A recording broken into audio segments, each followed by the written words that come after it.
If you need the law to tell you to f***ing your mom is wrong, you've got a lot more problems. I don't need the U.S. Penal Code to tell me that's wrong.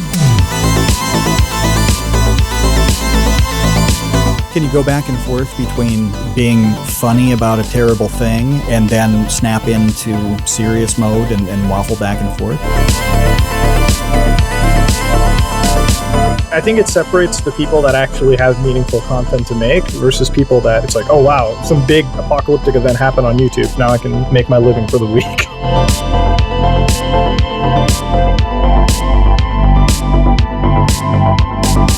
This reminds me of, what you're saying is that nothing is pure. And I started thinking, is there anything in the YouTube sphere that is still kind of pure? Is there anything left?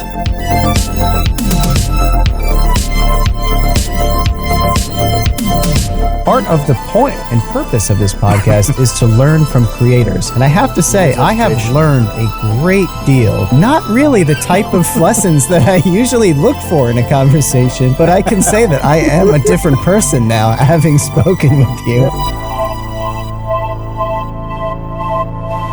Hey, welcome to the Create Unknown, the home of Make Something Mean Something. I am Kevin Lieber. It is TCU night, Wednesday night. We are live here on Discord because it's 6 p.m. Eastern, and the one and only Matthew Tabor is back. Welcome back, Matt. Great to have you back. Yeah, I had to skip last week, but we were just talking about t-shirts, and they're starting to go out.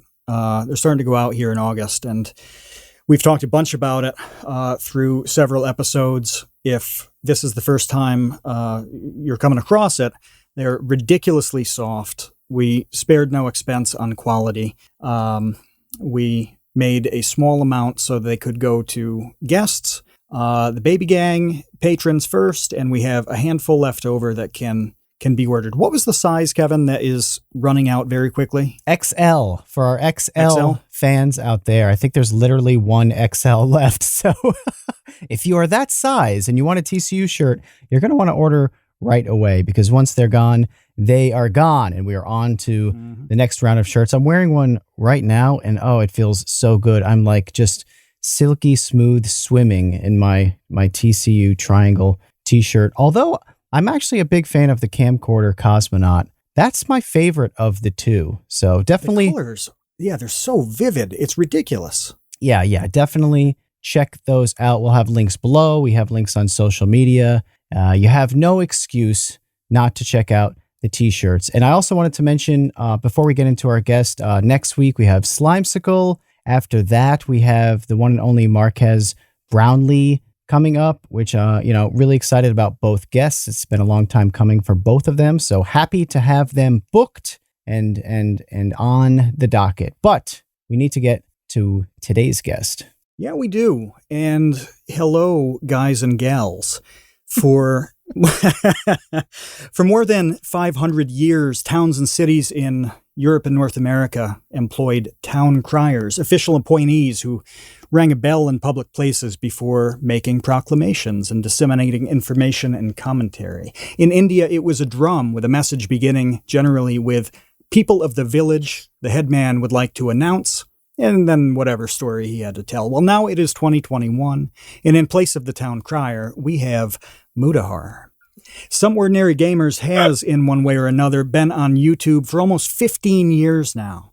He began several years of gaming content with a video about The Legend of Zelda: Ocarina of Time, and eventually moved into creepypasta and deep web investigations.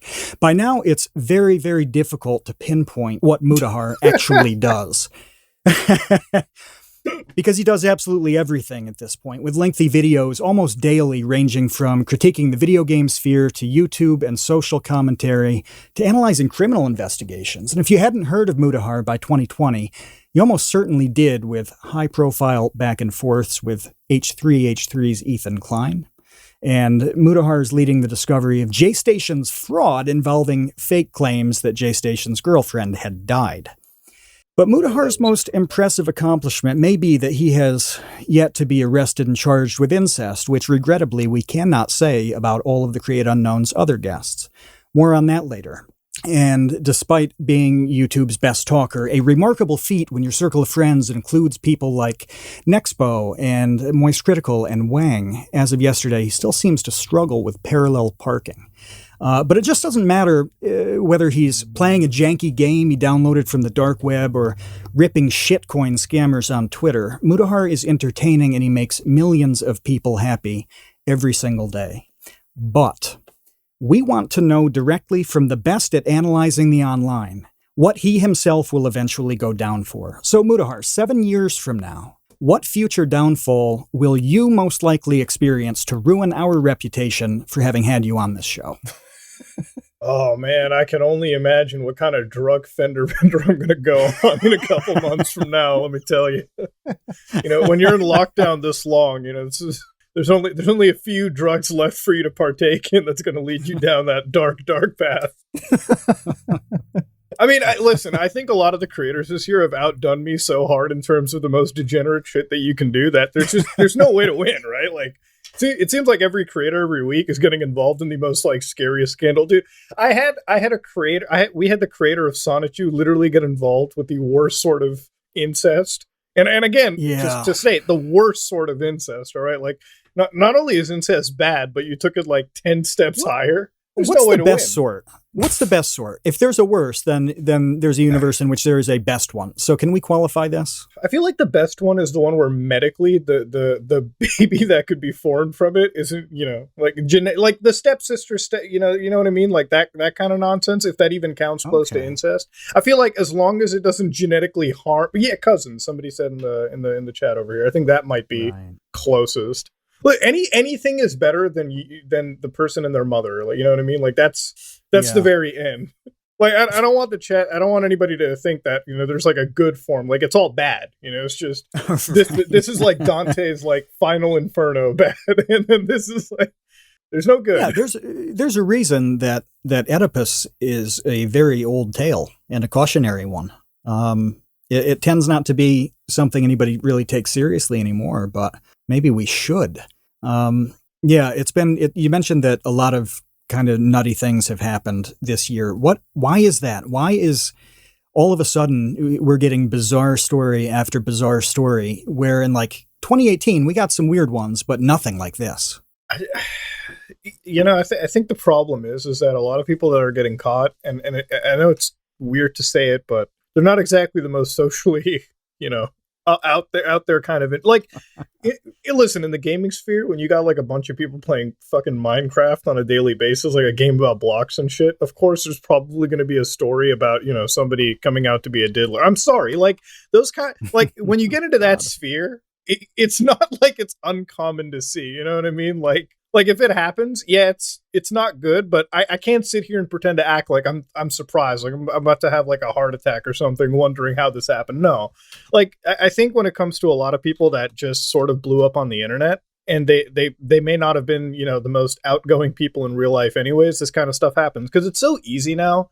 to get involved in like a relationship over the internet. You know what I mean? Like somebody can just message you on Twitter or like YouTube or whatever the fuck it is, and it goes from there. And these people, they're, so starved for any sort of relationship that they just go into it, even if the person ends up being like way below what is legal, Yeah, there is a rash of stuff though, like the Smash community, the stuff that went on and seems to still be going on there. That was a really big thing, and I'm trying to remember if we talked to Slush about that at all, because he's a bit of a Smash guy. But that was a big thing. The revelations of the last week or so about Blizzard with having this Cosby Suite at the con. Can somebody explain to me what the Cosby Suite was? Because I don't get it. I've seen people joking about it, but like, what was that? What is that? What is the Cosby Suite? I think the Cosby Suite was literally like a shrine to literally Bill Cosby, but it was way before anybody knew Bill Cosby was a weird person. So I think that's like the one bit of context in there. I don't know if after they found out that Bill Cosby was a weirdo, they're like, all right, guys, let's start worshiping our new God. Like I think it. It was before all that. It was before all that. I think it was after. Yeah, it was after where he'd been accused. I heard multiple things. So you probably. I think it was right around when he'd begun to be accused, and this was before Yeah, like Conrad is saying in the episode chat, it was before there were any charges against him, any civil suits. But yeah, they had a portrait of Bill Cosby in this suite. Like if you're going to a convention and bringing a portrait of someone who's accused of, well, whatever at that time it had been, that you planned it. Like that's not an accident, right? Yeah. You accidentally it's also packed your Cosby weird. portrait. Oops. Oh, I should have taken this out of my bag. What do you think TSA says? I mean, I already have a hard time getting through because I'm ethnically challenged, but if I just started adding a fucking Cosby picture, I'm pretty sure that, why do you have that? I'd rather they catch me with a firearm in my luggage than a fucking Cosby photo. What the hell? It does seem though that like I understand to bring this to kind of like an industry level. I think about this a lot in terms of what YouTube sees as being proud or like promoting their creators and how they've taken such a step back from that over the years. You know, Matt and I did a whole podcast, I don't know, about a month ago or so about how like YouTube has given up basically on promoting creators and doing different programs for them, whether it's YouTube Rewind, they're not involved in VidCon this year. I don't even remember the litany of things. YouTube Originals is pretty much on the outs and they're not really doing much with that anymore. Did they ever do anything with the originals though? In the beginning, there were a lot. Yeah. I mean, there were a lot of, relatively high profile YouTube Originals when it was YouTube Red that they put a bunch of money behind, hundreds of millions of dollars. And now it's like five or six shows that were really good in that initial wave of like 45. I mean, they had quite a few, but I'd say about 10% of them were legitimately really solid. And Cobra Kai was obviously the big one. But now it's nothing. They lost Cobra Kai. Most of the shows have gotten canceled. It's just over. They could have made a lot of money if they just got some of the true crime YouTubers to just start pimping out a bunch of these like crazy awesome documentaries. Like Nexpo's a good friend, so it sounds a bit biased, but he makes like really good content. If you gave him like an actual budget like of what Netflix is getting, I think he could do a banger job. If you gave his writing is fantastic. The research and writing is outstanding. And, there's only so much you can do with visual assets on, a 90-minute video and still get out more, than one video every decade. But you're right. If he had a budget to slam that side of things, it would be literally as good as anything that Netflix is putting out, if not better. If me and Coffee, like last month, had a budget for Save the Kids, we would have dug way more up. Yeah, but that's my question though, is that it seems like that's not going to happen at this point. It seems like YouTube is way too afraid of the backlash when you go on your drunk bender and, crash your car through a Target or whatever, downfall you're going to have. And I don't know what the difference is. And I'd love to hear both of your perspectives on this, on why why like the mainstream media, like the Netflixes and the Hollywoods of the world, it's not like those people involved don't have their own downfalls. We just mentioned Bill Cosby, who was like the king of Hollywood essentially for a long time. Definitely the comedy that guy world. Makes anybody in YouTube look like saints in comparison. And what he did is completely heinous. So it's not like they're, safe from it. But at the same time, it does seem like YouTube is terrified of putting their support behind YouTube creators because of what will happen, 3 years from now. Mutahar, you mentioned a couple minutes ago that more people are just getting caught behaving terribly. What kind of breakdown do you think the percentage is here? Is it an issue? Because episode chat was talking about this as you mentioned it. Is it more people behaving badly or are they getting caught? Oh, they're getting caught 100%. So 5 years ago, you're saying like a lot of this stuff was still going on and we just didn't know. Yeah, absolutely. Listen, back then, like I think 5-6 years ago, and I was a much smaller channel back then, and so YouTube is like one of those dog eat dog situations, right? Where like nobody's going to collab with you unless they have something to gain out of it. Like it's like YouTube like way back in the day was like fair game. Everyone worked with each other. It was like a good time, or it was like being a part of a cult, without all the Kool-Aid shit at the end. But like back then, like in the gaming sphere, and the reason I just didn't really get along with anybody or really didn't seem to collaborate is that there was way too many like fake personalities. So like everyone was so business oriented and everything. And you did generally get the vibe that these people were up to like some shady shit. There was just people being way too nice, being way too, you know what I mean? Like when you come across a facetious personality, you can almost understand that there's probably more behind the scenes, and I just don't want to get into it. And I think it's that fear that I've had that's probably saved me from being involved with some of the more higher profile, Cosbys of our industry, if you will. Is there really any way to dodge that kind of bullet, though? I mean, because listen, even the people that I work with now, they're great, awesome people, but like I don't know, it's hard to not imagine that not every single person on this platform is guilty of some crazy sin or some shit like that, you know? Why is that? Is this, I want to know what Kevin's sin is. Well, I'm not saying like, listen, at the end of the day, like I think in the last several months and years, some people have ended up getting caught that I actually didn't even like expect to be doing like crazy shit. You know what I mean? Like I remember like MiniLadd when he got caught, I was like, man, I didn't really get any bad vibe from MiniLadd. And then the dude just admits on Twitter, like, yeah, I was involved with, minor. I was messaging them, whatever. I'm like, dude, what? Like, what the fuck? So I want to bring up another one that broke because you got involved to some degree when it was a EDP 445. You advocated for him getting a plaque from YouTube, right? Did you have bad vibes there? Because I forget. Yeah, because I forget at that point what we knew about him and what stage, like where the timelines crossed. No, at the time when I advocated for that, I was like, oh man, this guy probably deserves a plaque, right? Like, I mean, that's a pretty big thing for anybody. I mean, I would champion most people, but like when I looked at EDP like later on, a little bit, there was a lot of like, aside from him in a porn addiction, I guess is what it was. I didn't really get too much out of it. I felt like he was just some raunchy dude on the internet. I wasn't really that into EDP. His content never blew me away. Like everyone was like, this dude's like really funny. And then I click on one video and it's just like him plugging a toilet. I'm like, oh man, I'm just in my sides are exploding right now, dude. Holy shit. This guy showed it to Chipotle. Like I wasn't blown away, if you will. But no, when that video came out and when the sting operation came out, which by the way, I'm still so pissed because that sting operation led to nowhere. Those people, whoever they were, again, I forgot their name. They fucked up everything. But when that one sting came out and the dude just straight up was like, yeah, I'm here to get a cupcake. Yeah, I probably would have done something fucked up. I was like, man, why? What the?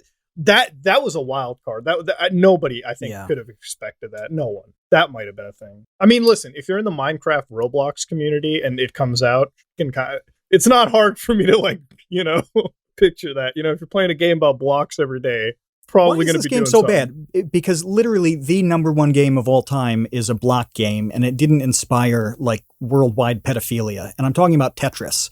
Like the people playing Tetris on NES didn't like start raping. Yeah, but you didn't know the internet back then, so how do you know that there weren't like pedophile Tetris players? Can I just say how incredible that sentence was? That was that's the first time anyone has ever said that sentence in humankind. How do you know? How can you like scientifically and mathematically prove there was no like Tetris pedophile grooming minors on like Nintendo Power? You can't prove that. I think this podcast just got its first short to put on the channel. This 60-second exchange. Yeah, there was definitely some Soviet gulag too, where some like heinous Tetris things were happening. You know that's definitely true. But Mutahar, I want to hear your perspective on this because it seems like you have the understanding that people maybe on the internet or maybe creators or maybe let's players, I don't know how you want to define this, are more apt perhaps to make how should I phrase this, essentially kind of like socially inexperienced enough to make like tragically terrible decisions. Does that make any sense? Is that a diplomatic way of I guess the undiplomatic say is like, is the internet more do people who spend all day on the internet more apt to have a higher percentage of that population to be, Diddlers? gross Probably, yeah. people. Yeah. Yeah, I mean, listen. I mean, if you're somebody that comes onto the internet and you have no social skills, I'm sure you're probably going to be involved in finding your sweetheart. I don't know. It's more you have a higher propensity to get that shit going. But like at the end of the day, dude, I also don't have any like. I'm also like baffled every day when I see this kind of shit come out. Like, listen, you know how people say like YouTubing is it's a laborious job. Okay, maybe it's because I'm a daily shit poster. I kind of don't care. Like, I take a fat edible before I get into a video and edit it, so it doesn't really matter. Time for it just flies by. So I'm like sitting over there, and I'm like, man, if this was my job, because if this was my job, it's a cushiony job. Like I'm getting paid good if I'm up there. Compared to like a fucking coal miner. I'm having a time of my life, like an Amazon employee. Dude, there are jizz moppers out there making less money than me, and they're putting 10 times as effort in their day-to-day life, and then I have to fuck that up by getting involved with minors. Not only is that sick, but it's also incredibly stupid. You're literally giving up your dream job and your career. How is it that you're on the internet where everyone is scrutinizing you every day? Dude, I say some fucked up shit all the time. There are older videos that I get clipped for a while. It's like, you might want to remove this, where I use like, I guess, a offensive word. Do you guys have like any filter on the show, or can I just say it?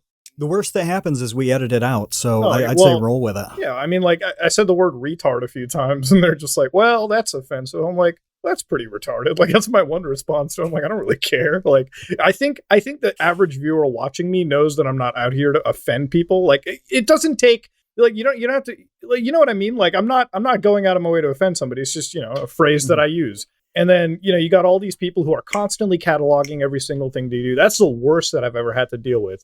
And it's like, if they're already logging you to that extent, dude, if you get involved with a minor or you do anything like that, the moment that goes out on the internet, you're done. You're screwed. Like, why would you give that up? Why would you even get involved? I'm always baffled. And maybe it's because, like, I guess it baffles all of us as well, too, because none of us here are like, groomers and pedophiles, but maybe you have to be that. Maybe you have to be of that degenerate class in order to make that mistake. I don't know. It's really stupid. It's really dumb. Yeah. I want to. Oh, no, go on, Kevin. I just briefly want to say I wouldn't even begin to try to rationalize why people do that sort of thing. I just, it's like, it's so far beyond the pale to me to engage in that behavior that even beginning to think like, if that was me, I probably wouldn't do that. It's like, yeah, no. I definitely wouldn't do that. It wouldn't even cross my mind. Like, it's completely revolting. That's why, like, literally every time it happens, I always tell people, like, the easiest part of my day is to just wake up and not fuck children. Like, that's about it. That's the easiest part of my day. Like, it's like that with a lot of things. Like, not murder anyone. Like, that's really easy for me to do. Like, don't want to do it. I love it when I cover this stuff and somebody starts bringing the legal shit out at me. Like, even when I did the whole Chris Chan stuff, they were like, incest, there's some, I read like one comment in a haystack about legal, like, what's wrong with incest? I'm like, listen, bro, like I said in the video, if you need the law to tell you to fucking your mom is wrong, you've got a lot more problems. I don't need the U.S. penal code to tell me that's wrong. I already know it's pretty wrong. Penn Jillette had a thing about this where he was, saying that you just don't, you don't have to have laws against some of those things. He's like, I rape as many people as I want every day. It just happens to be that number is 0, and it's going to be 0. I don't need a law to make it 0. I don't choose what I'm going to do or not do that day because of any legal pressure. It's because I have a code of ethics that makes me not assault people. Yeah. Well, it's like those same people that, like, every time you hear about some really shitty sexual assault on some like woman, they're like, well, look at the way she dressed. I'm like, well, see, my response to that is every time I go to a bar and I see a hot girl, like, raping them is like the least, like, it's never going to be on my mind, So what the fuck kind of, you know what I mean? Like, what kind of an argument is that, right? Like, when she has to change the way she dresses so that, like, you can stop all the rapists? Like, what? Maybe they just shouldn't rape someone. Maybe that's a thing. Maybe that's what it comes down to. That would seem to work if they stopped. Yeah. Well, I have a question about the tone of all this stuff, because you do a pretty good job of balancing how, I don't know exactly how to put this, but take the Chris Chan situation last week. That was like second by second, everybody's Twitter feed loaded with memes about it. I mean, nobody saw that particular plot twist coming. And, you know, at times some of the memes included the alleged victim here as like part of a joke. And I started to think about how tough getting the tone right is when you're trying to entertain. You want people to watch your videos. You want people to enjoy them and get something out of them. You know, you're not straight up reading a book report to them. But how do you play that game when you're talking about, you know, Boogie doing his crazy thing, when you're talking about EDP and a Sting, or, you know, the Smash community stuff, or Chris Chan? How do you do it? How do you get the tone right? Man, honestly, for that, it's like, I guess it's the way that I speak in a lot of these videos. And by all means, I was making memes when I first heard about the Chris Chan thing. I think I was like posting it for like a solid day. That one image of like those 5, you know, that big gangbang meme of like that one like small girl, and then like, you know, like the tiny girl and like the 5 big like black dudes and shit, like that gangbang meme. And I was just sharing images like of that to like a couple of my friends around. Like I did the meme and everything, but like when it comes to a video, man, I don't try to make jokes in those kind of videos. Like you can't make a joke in it. For me, a lot of it is like, I just have to hammer down the point, because this is a big thing in this video. So I got a proportionately higher dislikes on the Chris Chan video, because like at the time I used the right gender pronoun, you know what I mean? And so we all know that like on the internet, you can't win. Like when you're dealing with like the lefty side of people and the righty side of people, they're all like fucking dipshit snowflakes. If you don't cater to exactly their worldview, they're going to hate you for it. Right.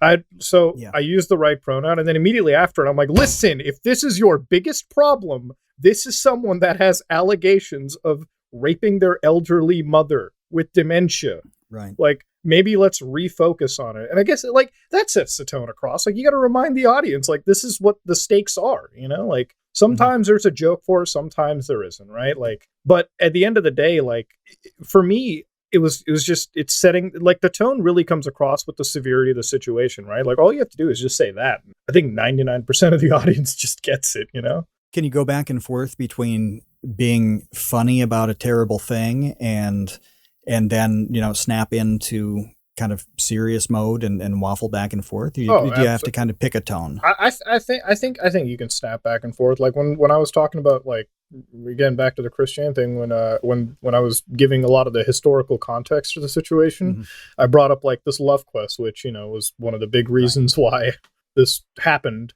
And, you know, I was telling him, like, listen, in my opinion, this love quest is just basically Chris Chan speed run for pussy. That's about it. Like, I mean, that joke works, then you can go right back. You can 100% go right back. You can make your jokes and call it a day. I think it just depends on the situation, right? Like, you can go for one of those like quick jabs, and then you can get right back to reality. I mean, if you do that, it's fine. Like, it works, obviously. But then if you're one of those people where it's like you're making a joke for like 6 minutes on end about incest and like elderly abuse, maybe you've gone a bit too far. Maybe you're not being funny. You know, if the joke takes like 5 seconds, if the joke takes over like 5 seconds to make, it's probably too long. It's probably not worth it. And I mean, a lot of it is like, you got to document the whole thing properly. Like for me, it's like, I just want to get my side and the facts pretty much across, and that's it. You know, like at the end of the day, we just want Chris to be arrested, Chris Chan or whatever. Right. And like in one line, can you just say what happened here with Chris Chan? Like, put it succinctly for anybody who doesn't know, because there are people who I know listen to this podcast who have never heard of Chris Chan at all. And Kevin and I were talking earlier, like, where do you begin with this situation? How is it even possible? There's one line easy. Crack this nut. Chris Chan has an allegation of raping their elderly 80-year-old dementia-ridden mother. That's it. Well, what more do you need beyond that? Like, I think that gets the point. Yeah. Yeah, with more charges pending, apparently. Absolutely. Oh man, have you heard like a lot of the whole like transgender debate has apparently made it like where it can go to the Supreme Court, and I'm like, I don't think it's going to go to the Supreme Court. I think they'll attach the charge of elderly abuse and assault, and that's it. That's a dead giveaway. Like, and to fill people in on what that is. So we had Christine Weston Chandler on as a guest many moons ago / Sonichu, and Sonichu, Christine identifies as a female. This alleged crime took place in the state of Virginia. CWC, Chris Chan is who we're talking about for the episode chat.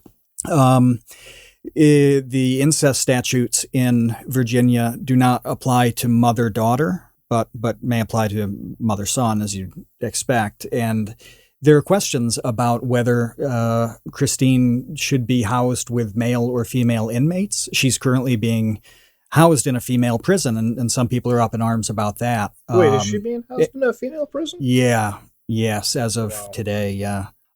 So there are a lot of questions here based on how do you establish gender? Is it what somebody says, the end? Or do you take a situation like this one where somebody it's possible that they could be dangerous to other female inmates and factor that in? It really could get messy depending on how courts rule along the way. And the meme that you were talking about talks about that going to the next appeals level, and potentially the next appeals level after that. And it could go to something like the Supreme Court. That seems very unlikely, but there's some really important big gender/law aspects to this incredibly bizarre case for anybody who's been following it for the 18 years that's been happening. Do you think he's gonna get shanked by some female prison gang leader or something after what she did to her mom?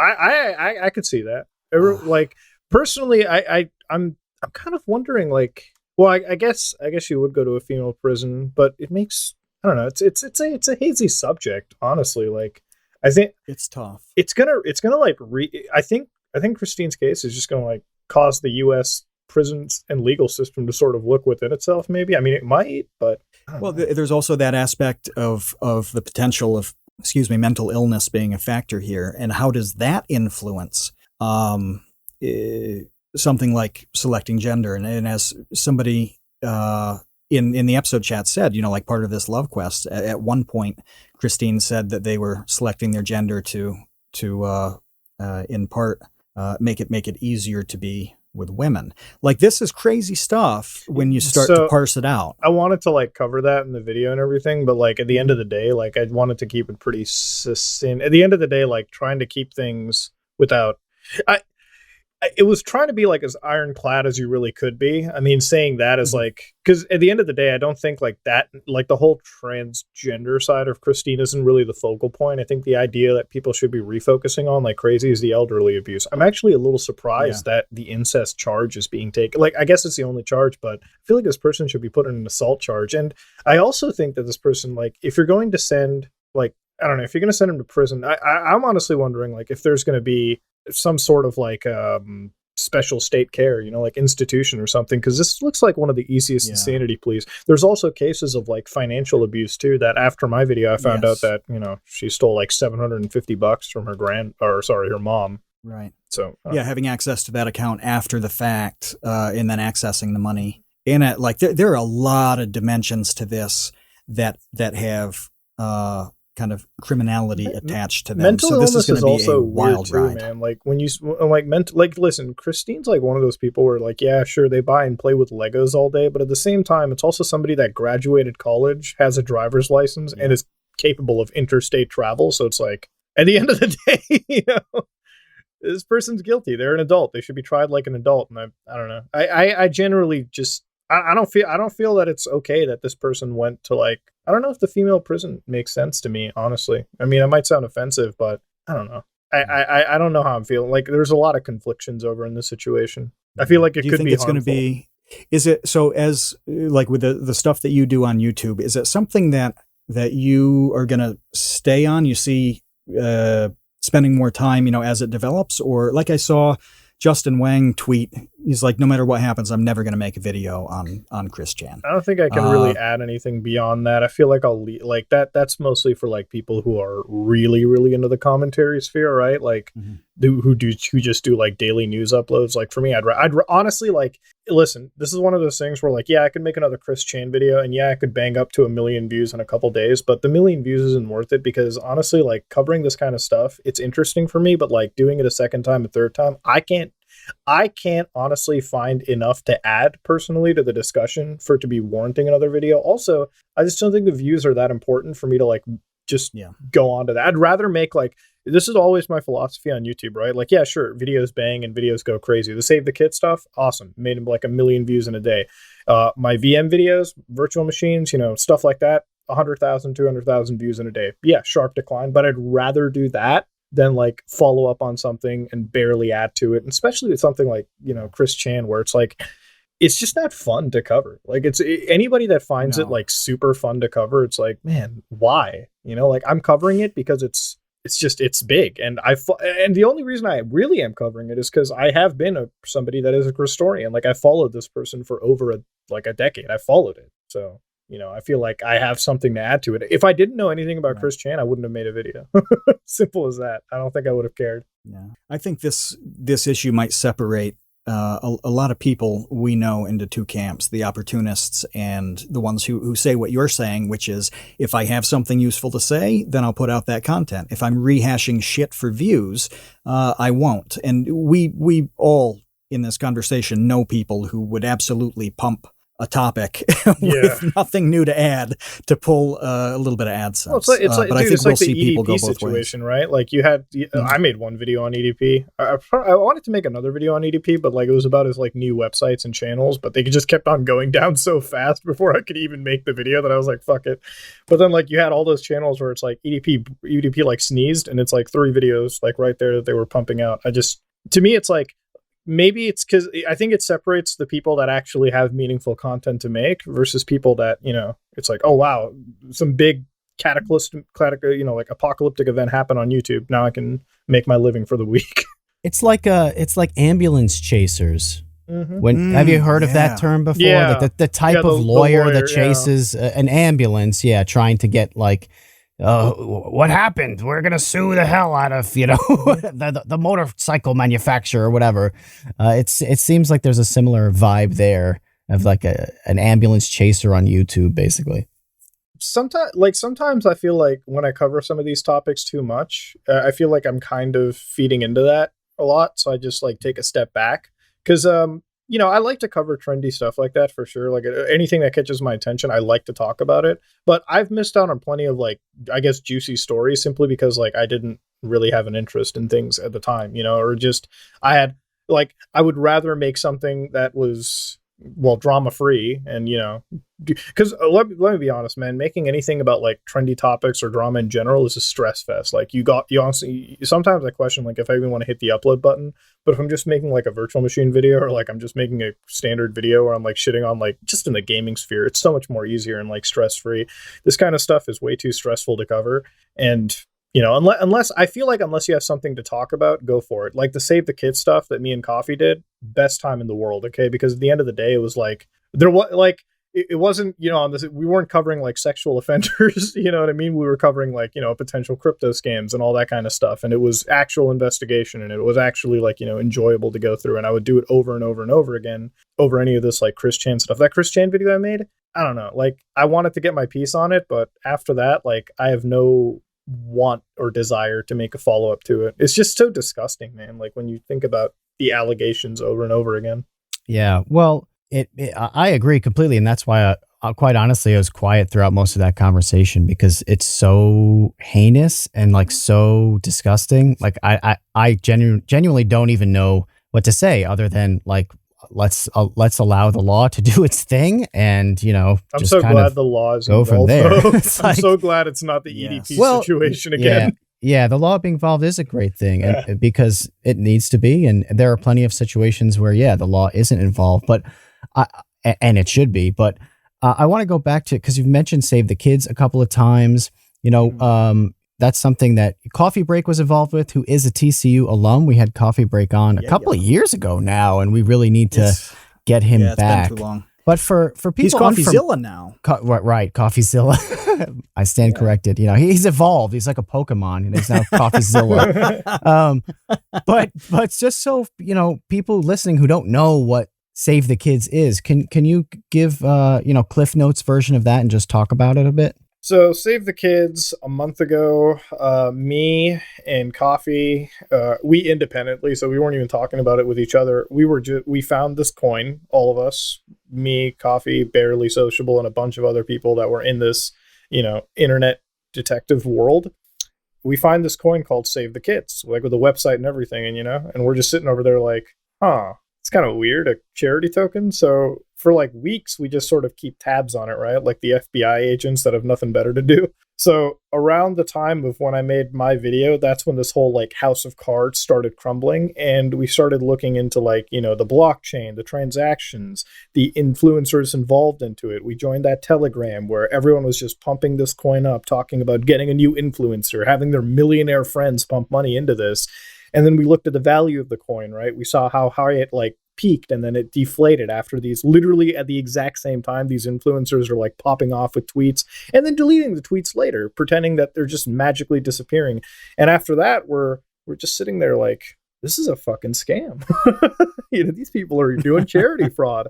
And then after I made my first video on it, me and Coffee are sitting there for like days on end, like entire nights, just looking further into it. We're on calls with people at FaZe Clan. We're on calls with like these random crypto pump and dump gods. And there was one point in my interview, I left it in my video, but like one of the guys was talking about like, this is kind of like an MLM marketing. Like, I'm like, you just brazenly told me this is an like multi-level like marketing deal. Like, people like, that shit's like Bernie Madoff, right? Like, people are going to be pissed hearing about that. And then it's like some of them were so brazen about it, and it was just so much information being fed to me.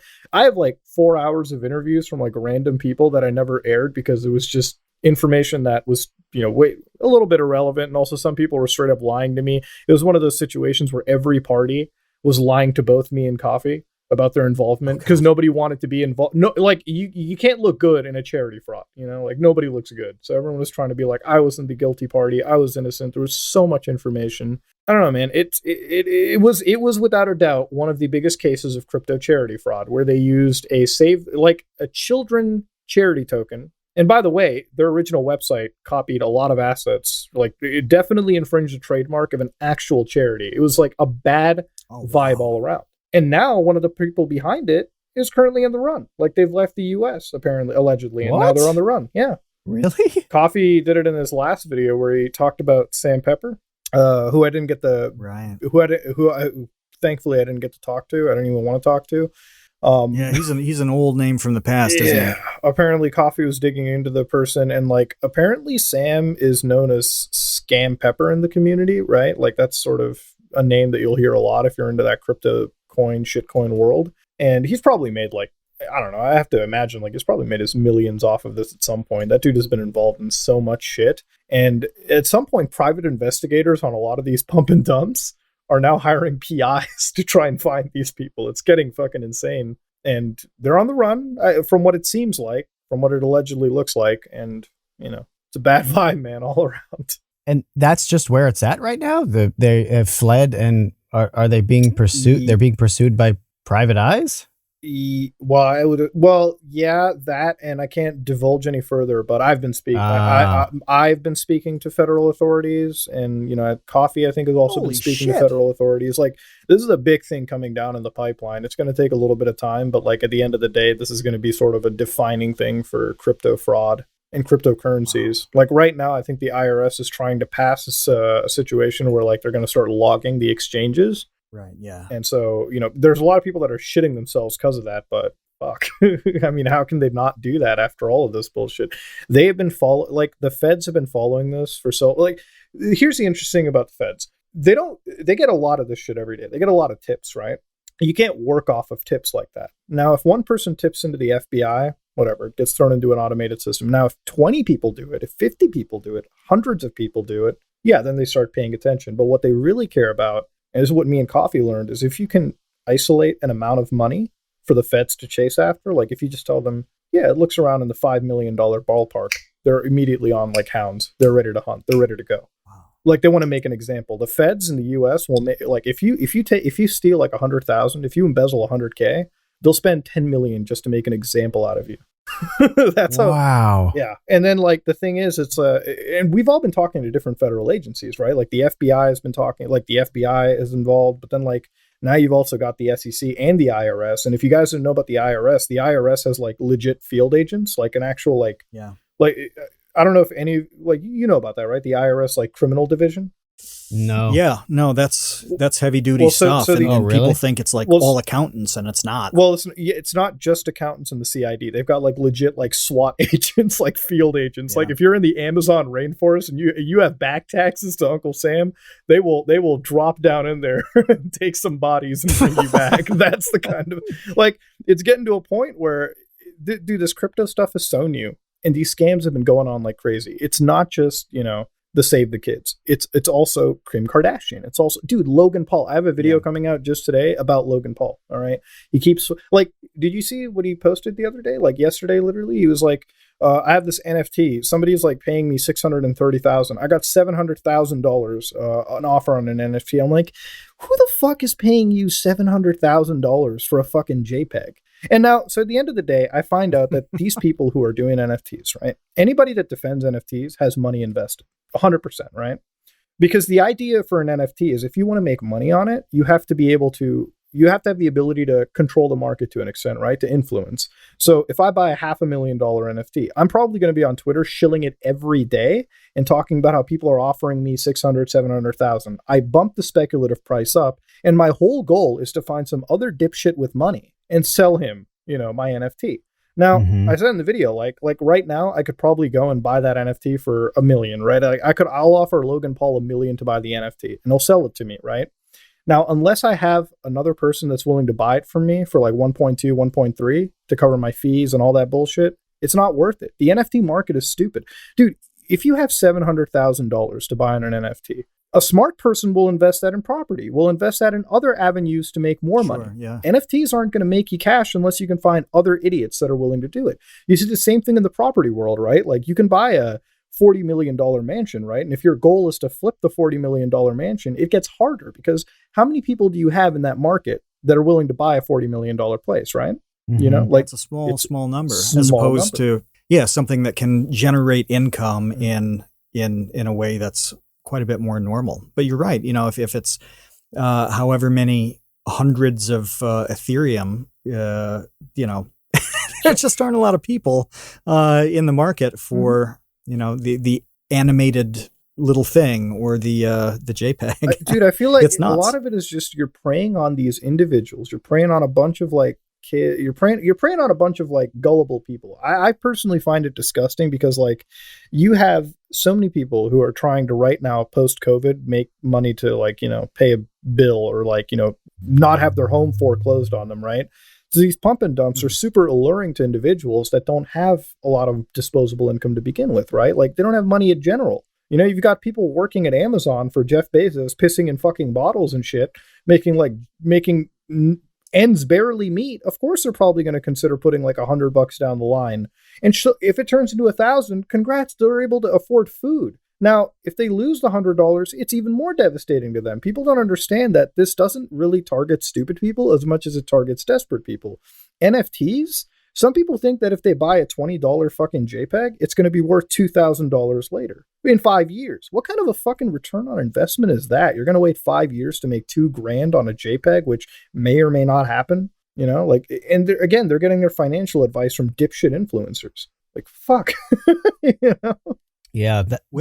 Kevin, when are we going to get Vsauce 2 coin? Well, I was going to launch it, but now this guy is making me scared that he's going to come down on me in my Ponzi scheme. Do you guys have any sponsorship offers from like these coin companies? Do they ever come across to you and like offer to like mint stuff? Honestly, no. I haven't seen one. Have you seen one, Kevin? No, honestly, no. I get them. No. I get them. I had somebody try to like get me to make mint NFTs of that laugh meme of mine, and I shut them down so fucking hard. I was like, there's no way you can even conceive that stuff. I'm like, I'm not even discussing. They were trying to act like the most professional group, and it's like, we know a perfect way for you to help monetize your channel and give something back to your fans. I'm like, give a JPEG back to my fucking fans? You think listen, my fans are not listen, my community is filled with some real dumbasses, me included, but we're not that fucking stupid, like, we're not that dumb.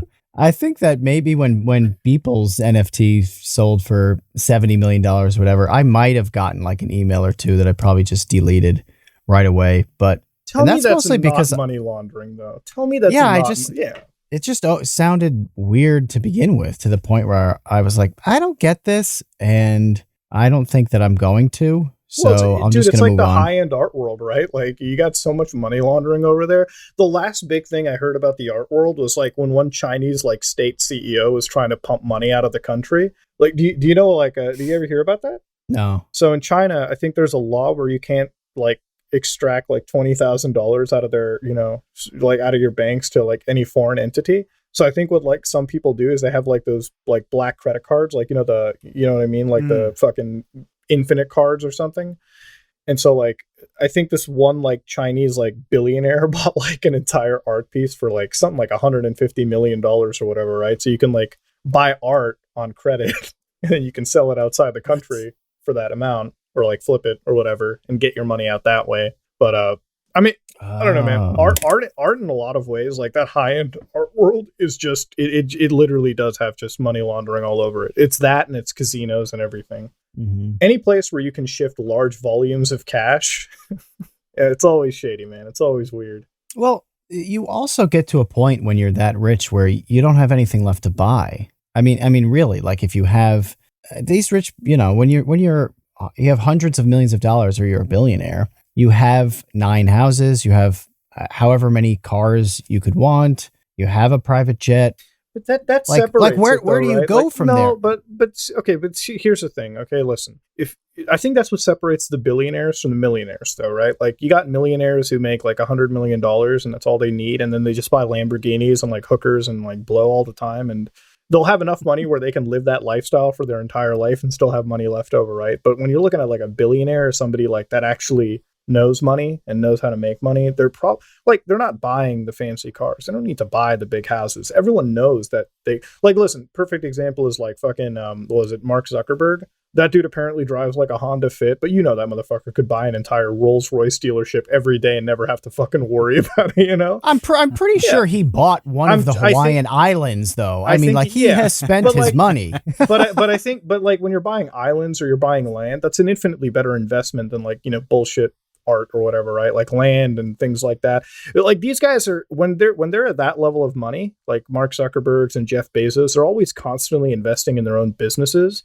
And they're just like literally taking over the world that way. Like, look at Jeff Bezos. He pulls like fucking how much of his stock out of Amazon every year to like build Blue Origin and launch himself to the moon. That's the next big step for him. Like when the day these billionaires, the one billionaire lands on Mars, whether that be Elon or Jeff, or I think it's like Richard Branson is the other one. That's it, man. Like they'll be trillionaires. They'll be well into the trillionaire space, right? They'll be colonizing fucking planets and shit. I think that's what separates it, right? I just think that the people who are buying in, $100 million paintings, they do so because they're bored and they have this money and they flex it so they can walk into that auction room and be like, yes, I own this, square that's just painted black and I paid $160 million for it. But like, okay, but there's another thing. I don't think it's bored. I think it's just that these people are such fucking like just boring individuals in general, shallow individuals. I think that's a better word. Like, I don't think no matter how rich any of us get, like if we're all like billionaires in like 3 years, I don't think we're going to be buying fucking art pieces. Like, I don't think all of us would go to like an art conference and be like, all right, guys, let's just buy out the entire fucking place for no reason. Let's just spend like 20 million today on champagne and fucking art pieces. I mean, listen, if I'm a billionaire, I'm still probably buying like the odd and end video game and like something for my computer, and that's it. Like, I mean, I barely spend money as it is in any part of my life, right? Like, I've been in like both extremes. Like, I've had money and I haven't had money. You know what I mean? Like, I've lived both those lives, and I don't think my lifestyle has changed really, right? Like, I'm always the same geeky computer nerd, and I'm just that like one gamer kid that's just sitting down doing like nothing but making videos, programming, and playing a video game. So I don't think money really affects it. I think money, when you have volumes of it, just separates the shallow individuals from like, people that actually, have something to offer to the world, or I don't know, have more than like a one-dimensional personality, if anything. You don't want to become Charles Foster Kane and build Xanadu and just fill it with crates and crates of treasures from around the world, except for the one treasure that you want. That's kind of fun, though. If you're living your life like Indy, if you're living your life like Indiana Jones, I guess, or something or whatever, sure, yeah, I get it. That's another aspect, Always The fun. Ark of the Covenant. Yeah, right. Like Crack sure, go that for open, melt your face off.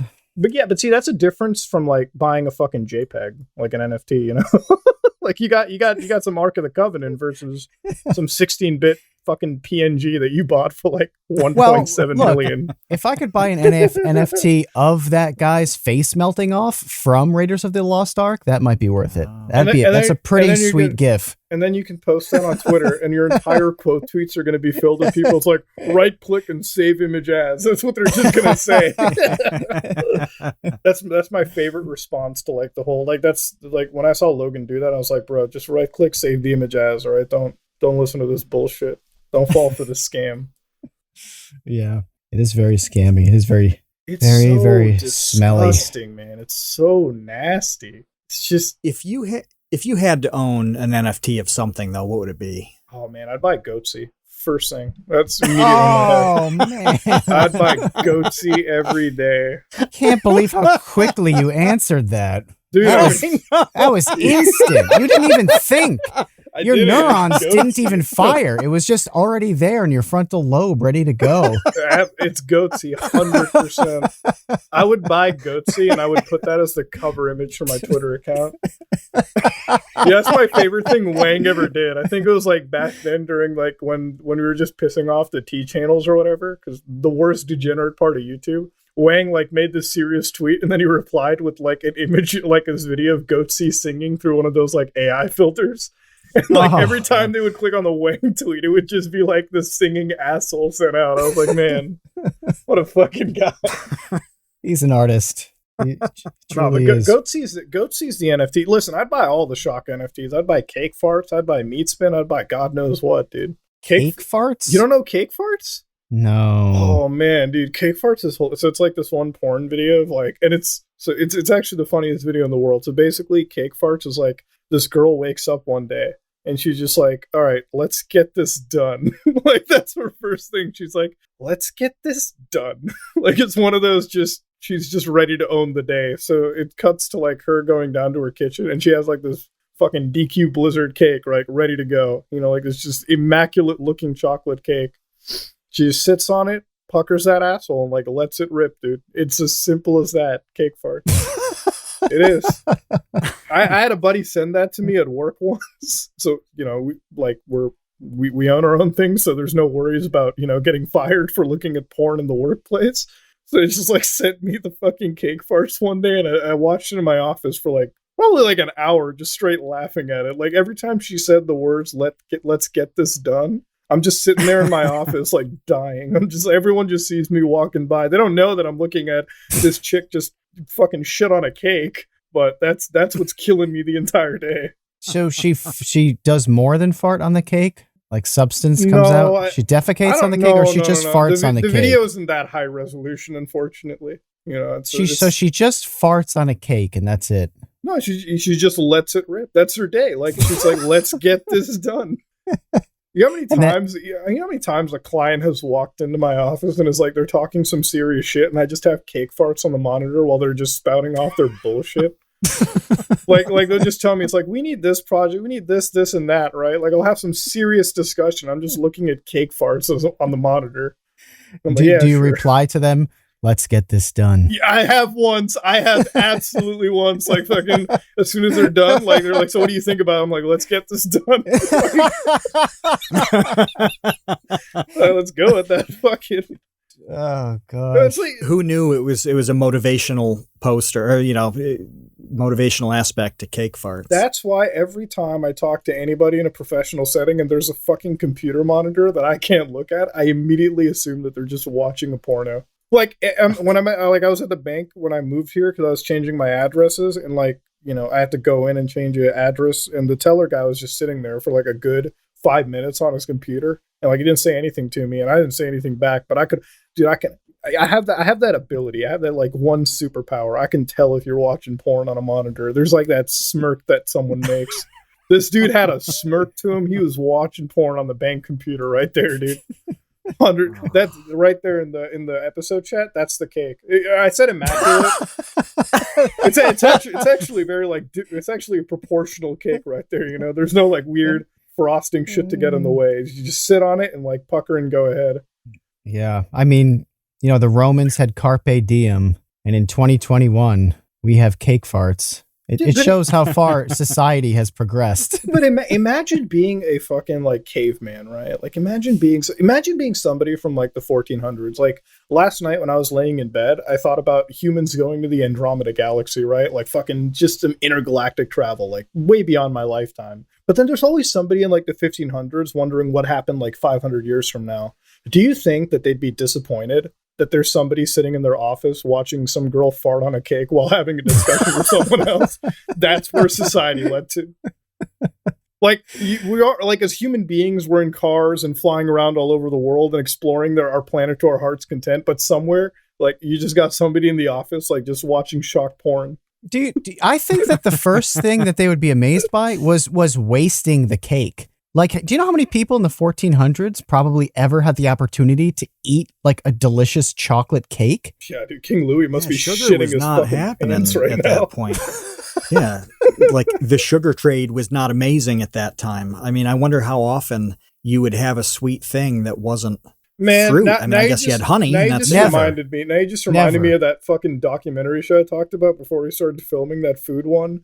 You mentioned sugar. That's the same thing. Dude, they had a whole episode on chocolate, and I was watching it, and I was eating a fucking, like, Snickers bar, right? I was just having a good time, vibing out. And then immediately as the episode starts, is chocolate a delicious, decadent treat? Or is it allowing slave labor in West Africa? And I'm like, shit, man. The very few joys in life, and you're just taking them away from me. Like, I like sugar, and then they're talking about how sugar is destroying Florida. I'm like, I think bath salts is destroying Florida before sugar is, but okay. I make me feel bad of all things. I think opioids are destroying that state way fucking more. Everyone that I've ever talked to tells me that state is a fucking pill farm. And then now I'm sitting over here talking about how sugar is destroying the Everglades and everything. And like all these companies are like, there's 2 companies in the entire world that make sugar and they're all in Florida. I'm like, man, I'm done with this, dude. I can't deal with this bullshit. Every food organization is a cartel. You can't even drink bottled water anymore, dude. Apparently bottled water is fucked up too. But How? Like, well, apparently like the bottling plant, so they go to like Africa and so they steal the water from like the poor African villagers and they bottle that shit up and send it over here. And so they're Nestle has gotten serious heat for that over the years. Yeah. Dude, did you know what? So here's the fun part about Nestle. So they went to this fucking village, right? And so like this village, right? Like people have to, people get their water from like the coast and everything, right? Like, cause they're like a coastal village. So they just get their fresh water. Nestle came in, bought the land, and they didn't kick out the villagers. They kind of just like kept them in there. But now the villagers have to cross the entire fucking like their state just to get fresh water from like one specific location that Nestle had. And if they didn't, their own water supply just got contaminated from whatever runoff that Nestle was doing. Like, dude, their company is unanimously shit. Wow. And Nestle owns apparently like 9 brands in our country. So like you can't, even if you're like, I'm just not going to drink their water. You're drinking their fucking water. It's there. It's hard to know. Yeah. With a couple of those companies, they own so many things that you would think are separate. They aren't. Well, it's like that massive, dude. It's like that chocolate thing, right? Like, okay, fine. What companies do you guys think own chocolate? Like the chocolate, like cocoa beans or the chocolate base or whatever. Mars? No, they don't. Mars buys it from someone else. Hershey's? No, Hershey's doesn't. They buy it from like some other fucking organization, like Barry Calvert or something, in like fucking what is it? Some European country. There's literally only 3 companies that sell chocolate. Everyone just buys from them, dude. Oh, there's this. This reminds me of something I wanted to ask you a lot earlier as we were talking about various degenerates and cesspools on YouTube. Like this reminds me of what you're saying is that kind of nothing is pure. And I started thinking, is there anything in the YouTube sphere that is still kind of pure? I mean, the educational stuff is pretty good. There isn't a whole lot of trouble in that vertical, in its people. They're generally people who behave quite well and all that. But is there anything left that's unscathed? Oh, there is. Absolutely. There's this one channel, my personal favorite, is called Townsends. So you guys ever heard of Townsends? I know, I'm really familiar with them. Yeah, I subbed to their print catalog years and years ago before YouTube. Dude, I used to. They do a wonderful job. One day I got so high. One day. I'm talking about I drove. I went to this bar. I got so wasted. I'm telling like blackout wasted. Like the bartender was like, "You're leaving your fucking keys," and I'm like, "You're damn right I am. Give me another fucking beer." So after that, I think, man, maybe I shouldn't drink anymore, right? Maybe I should just call it a night. Nope. I buy myself some edibles. I get myself some of that good old crack, and I have a good time. And so I'm just partying and vibing. And so like eventually at the peak of my degeneracy, I'm on YouTube, right? And I think I was trying to watch porn. I don't fucking know what I was trying to do. I don't know if I even hired an escort. That whole night blew by me. But eventually it ended at fucking Townsend's because I found this Gordon Ramsay lookalike. Sorry, I can't handle the fact that it's like maybe I hired an escort, but I wound up on YouTube's best 1700s life channel. No, my whole thing was like in my recommended, this like Gordon Ramsay lookalike popped up, and I was like, "What the fuck is this?" So then I click on it, and it's like him. It's like, "All right, guys, we're gonna look at this old school recipe of boiling onions." I was like, what the fuck? So I'm watching this dude boil onions. And the next episode, he's got like fucking potted meat. And then there's this one shot I keep remembering. I was like blown away. It's like he's pouring oil into the cup and it's like a really good shot. And I'm like, wow, like I'm just blown out of my fucking mind. I had no idea. And then I just binged this dude's channel and I woke up the next day. And I was like, man, Townsend's. That's the only thing that was on my TV. My TV didn't shut off. I just saw more Townsend's. That's it. I spent the whole fucking day. I'm like, all right, I found my new favorite YouTuber. It literally took me, a drug fender, to watch this guy. I'm not familiar with Townsend, so it's like how people lived in the 18th century. The YouTube channel. Mm-hmm. That's what this is. Yep. Yeah, so they're a company that's been around for a really long time, and they, for years and years, I mean, I started getting this catalog in the 90s because I was doing things with the Farmers Museum, which is 1840s, but there's still a lot of, stuff that's quite similar between 1700s and 1800s. So anyway, this catalog has all the supplies and the goods and the old-timey shit. Like somebody just posted a thing in episode chat, a video from, sailor rations, stockfish aboard ship. And the guy's got this wooden mallet that is clearly an old thing. You couldn't get those from really anywhere at all except Townsend's. So that catalog was like the go-to for faithfully made 17 and 1800 stuff. And then eventually they started this YouTube channel to just showcase all these products and do recipes and everything. And it's amazing. They do such a good job with it. And it's grown. God, I don't even know how many subs they have now. I got to click it to find out. They're at like 1.65 million. They're pretty fucking up there. Yeah. It's a big deal. He's so entertaining, and it's so non-problematic too. Like this guy could never get in trouble. What could he get in trouble for? Making beef stew from 1775? There's no way. You can't get canceled for that, man. It's beef fucking stew. Like unless you're gonna have a bunch of offended Civil War protesters argue against this dude, sure, I guess. But like, man. I'm surprised he hasn't been canceled for promoting like Columbus Day or some shit, or like, you know what I mean? Like, I'm surprised that never happened. I hope this dude never gets canceled. I really do hope not. But it's like, if this guy got caught doing some like fucked up shit, if any news came out where Townsend's was just snorting coke off a hooker's ass or something and like driving his Ferrari off a cliff, I'd be surprised. I'd be surprised. Like, I didn't expect that out of Townsend. This is my moral good character. If Townsend driving his stagecoach off a cliff, yeah, he's like just full on Red Dead Redemption outlaw, like just going crazy. I feel that Townsend's is the kind of guy that actually lives like it's 1776. I couldn't imagine this guy in like normal plain clothes. It's like that would be like it would just blow my mind. If I saw him driving like an average car and like in plain clothes, I'd be like, it doesn't make any sense. You ruined my immersion. I couldn't watch this person's channel if he started, if he looked normal. It just wouldn't be possible.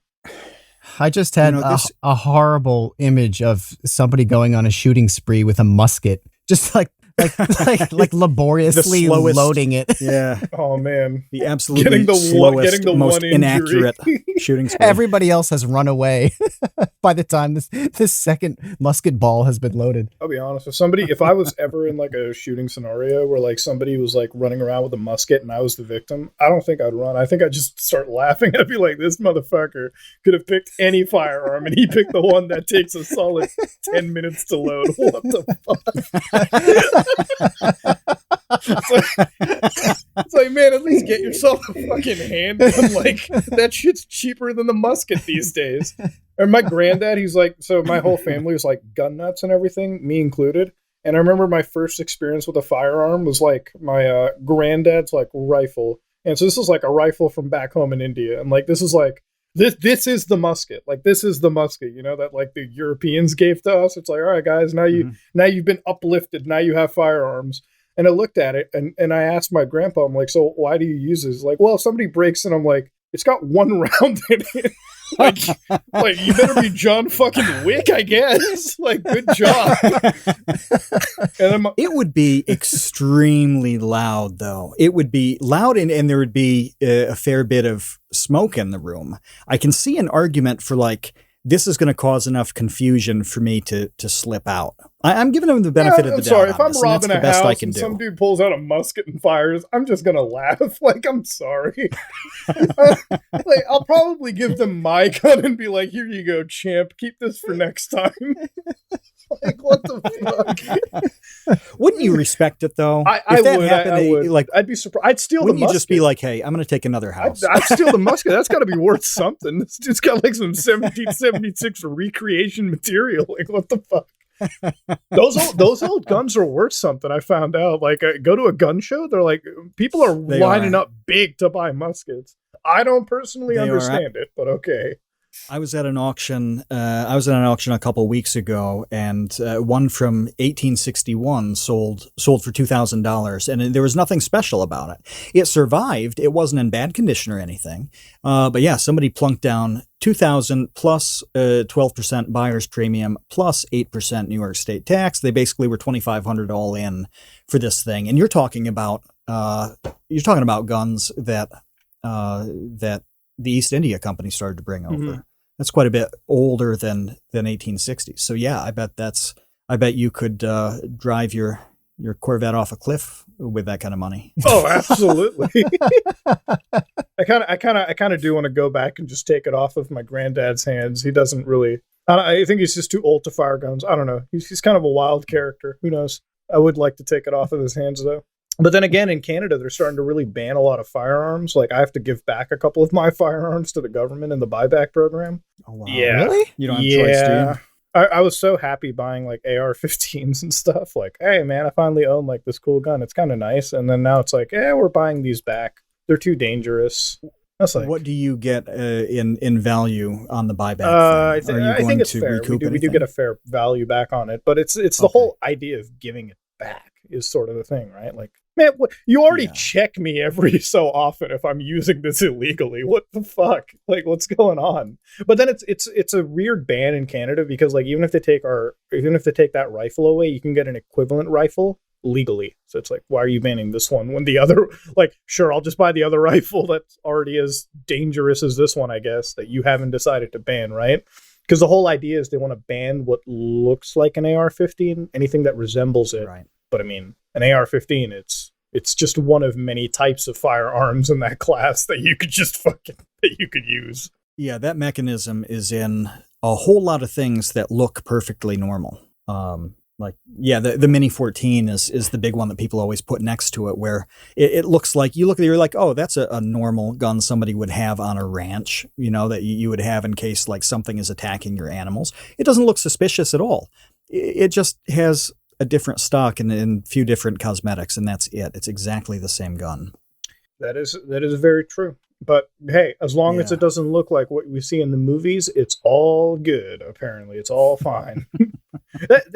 Dude, they're even trying to go for airsoft guns, man. It's really fucking stupid. Like, I airsoft a lot because it's a fun hobby with like a couple friends that I have before COVID, of course. You know, before the world was perpetually locked down. It was a fun hobby. Now they want to get rid of a lot of those guns with new laws, and it doesn't make any sense, dude. It's not like the criminals follow the laws anyways, like they're still going to get pistols and like, rifles through their illegal channels. You're only fucking me over, and I follow the law anyways. What do you want? Like, what am I supposed to do? That has, as you're talking about, I'm thinking about how that stuff has been involved in like crossover on the YouTube drama stuff.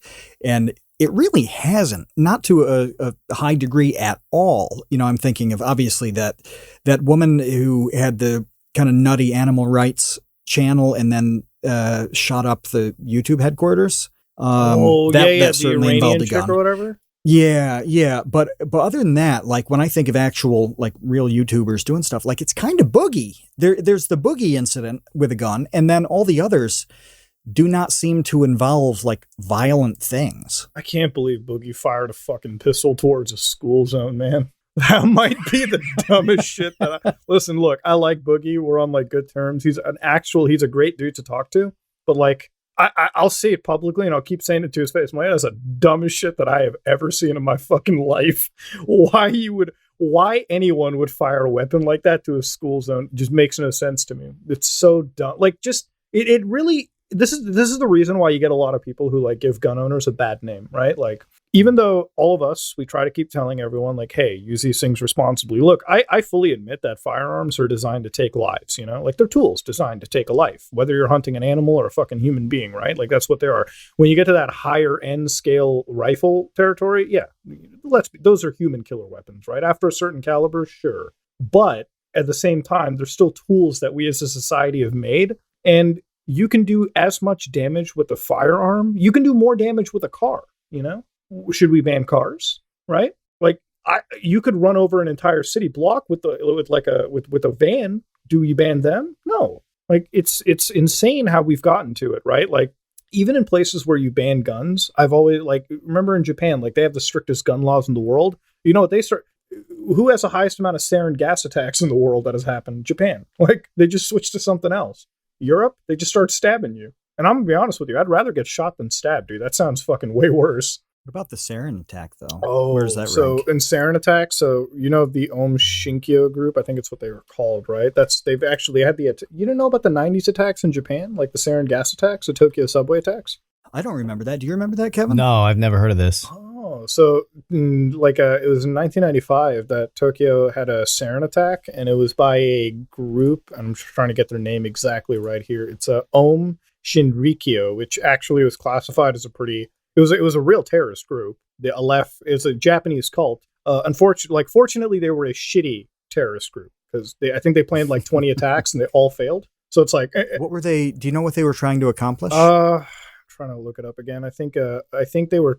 It was a doomsday cult. Sorry, yeah, that's what they were. Oh, yeah. Okay. So when these guys went to TerrorCon that year, they were laughed at by all the other terrorist groups. Like 20 attacks and you couldn't get one right. That's sort of why they dissolved. But at the same time, these guys were apparently pretty big in the chemical weapons world because they were making sarin gas like artists. They had like facilities that were like up there with some of the top ones, apparently, allegedly. And they did one attack with 14 people dead and like 6,000 injured in 1995 in the metro. Wow. I mean, it's serious. Like the sarin gas attacks, it's a no fucking joke. Like, and I'll be honest with you guys, man, I'd rather take a shooting than a fucking gas attack, like chemical weapons.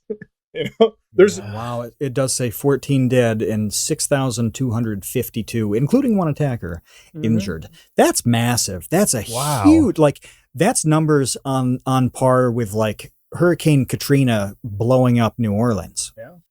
That's wild. The fun fact about it, the guy who's behind the cult, Shoko Asahara, he was actually sentenced to death in I think it was 2004. And just randomly, I think it was a couple of years ago, in 2019, 2018, immediately, I think within 24 hours, they just just kill this guy, get him out, kill him, done.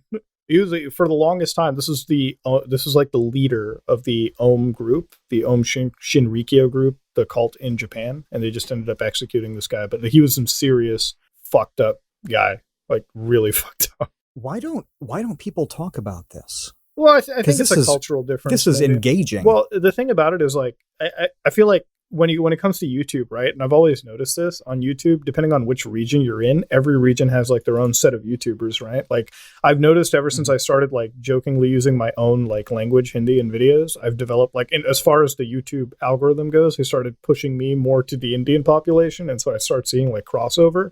But I'm sure there's like Japanese true crime YouTubers that have probably covered this dude to death, you know? But again, I am kind of surprised why it doesn't show up in our side of the internet too much. This dude is just a bad guy all around. Yeah, I'd never heard of this at all. And you'd think it would be up there with, I don't know, the ones that you usually hear about with the terrorist groups and cults. But I guess it's always Americans here in America. I mean, I think that he's we should broaden our horizons. Learning about horrible people. I don't know if like, you're looking at his kill count and like his history. I think this guy's like worse than Charlie Manson. So, but you hear way more about Charles Manson than you hear about this fucking dude. A lot worse than Charles Manson. But then again, there's also a culture in Japan too regarding their law enforcement that's also pretty unreliable too. Like I had this video that I was actually going to go there for like fucking, like it was supposed to be like a big documentary thing that I had planned before COVID. I was going to go out there because I was looking into the Yakuza. Because the Yakuza, like, have you ever heard about you know what the Yakuza is, right? Their criminal organization. One of the questions I wanted to ask you is about Yakuza Like a Dragon. But yes, continue. Yeah, so great game. Awesome game. But the Yakuza is like the biggest criminal organization. They're actually the most profitable organization if you factor in every single thing that they're doing. Because they've developed an amazing pattern of making money, which is not doing anything small. So we're talking about human trafficking, drug trafficking, and then also laundering your money basically through some of the biggest companies in Japan, right? Like they'll actually infiltrate massive mega companies like mega zaibatsus, like big companies in Japan, and filter their money through it that way. But they are the most sophisticated criminal organization. And so for years, Japan's passed these anti-Yakuza laws, right? Where it's like, if your subordinate does a crime, it immediately like goes up to the patriarch, the head boss. Like they have to, take the heat for it. So Japan made these laws, and now they're very brazenly saying that, the average age of a Yakuza gangster is like 40 to 50 years old, right? Like they're dying. It's a dying breed. But then at the same fucking time, how are they still making as much money as they've always have been, right? How are they making as much money? How are they making more money than Mexican cartels and the mafia, like the Italian mob? Like, how are they still doing that? Like, yeah, sure, granted, I guess they're a dying breed, but somehow they're still making more profit than the other, younger groups in the audience, like in the global, criminal village. It just doesn't make any sense. And then you start looking at, Japanese police, and you start looking at the corruption, and then you start looking at a million cases of like weapon shipments going missing, and suddenly those exact weapons ending up in the hands of a criminal boss or, a criminal faction in like Hokkaido or like Nagoya or something. Japan from the outside looks like the cleanest country in the world, but the corruption is like, it's bad. Like as far as like some of the highest end like countries go, it's bad, like really fucking bad. Well, that's why. That's not why, but it's perfect that you brought up Yakuza, because you're the only person I know of who talks about Like a Dragon all the time being a great game. I don't know anybody else who talks about it. Maybe I just don't have enough like JRPG gamer friends, but Man, I love that game so much. It just was like such a joy the whole way through, in a way that like I play a lot of video games, and a lot of them I just some of them I give up on quickly. Others I go through because they're like okay enough for me to finish. But Yakuza Like a Dragon was one of the rare ones where I was just grinning like an idiot the entire time I was playing that game. So I just wanted to hear your thoughts about it, because I know that you like it so much too. Man, so the Yakuza franchise, super awesome. I got into it like years ago, around like 2017. I was actually supposed to fly to Japan, ironically, and I missed the flight. Like I just didn't decide to go that day. So I ended up buying Yakuza 0, right, for PlayStation. Fell in love with the franchise. And this is when it was just like a beat 'em up game. And the stories were great. The gameplay was awesome. So when Yakuza 7 ended up being announced and they like told us that it was a turn-based game, I was grinning like a fucking child. I was like, my God, this is going to be awesome. And then I found out by looking at the gameplay from Japan that they basically just recreated the old school Dragon Quest games, like the old school SNES RPGs. Man, the moment I got to bite my hand, like bite into that game, I probably must have spent like 100 hours that week just playing that game. No videos, no nothing, just boiling myself into Yakuza like a dragon. Because there's so much content in that game, especially in like an era like nowadays. Video games are like, they're mostly multiplayer affairs, or at least they're headed to that direction even more so. And even a lot of the single player games are like these 20-hour games that are also so boring that you don't even want to finish them because you just don't have substance to it. Like, dude, last week I finished Mass Effect Legendary Edition, and that game, dude, that whole trilogy of games still beats anything that's coming out in like the last couple of years, aside from a few odd and end games. But then you play Yakuza and it's like, man, okay, so there's this fucking amazing campaign. Now there's like a billion side stories. Okay, there's like an entire grinding section. There's all this and that. There's party members to like, it's that old school gaming, but they've so beautifully recreated it for like everyone in the modern sphere to get into. And even if you don't play RPGs, I've met people who never played an old school Final Fantasy or a Dragon Quest game, and they're just fucking in love with it. Every single one of them. Never had a complaint. Yeah, all of the side games, the mini games are amazing. The one that's like a Mario Kart style game. There's a game where you're just picking up cans, like when you're kind of like homeless in the beginning of the game, and you have to like pick up cans.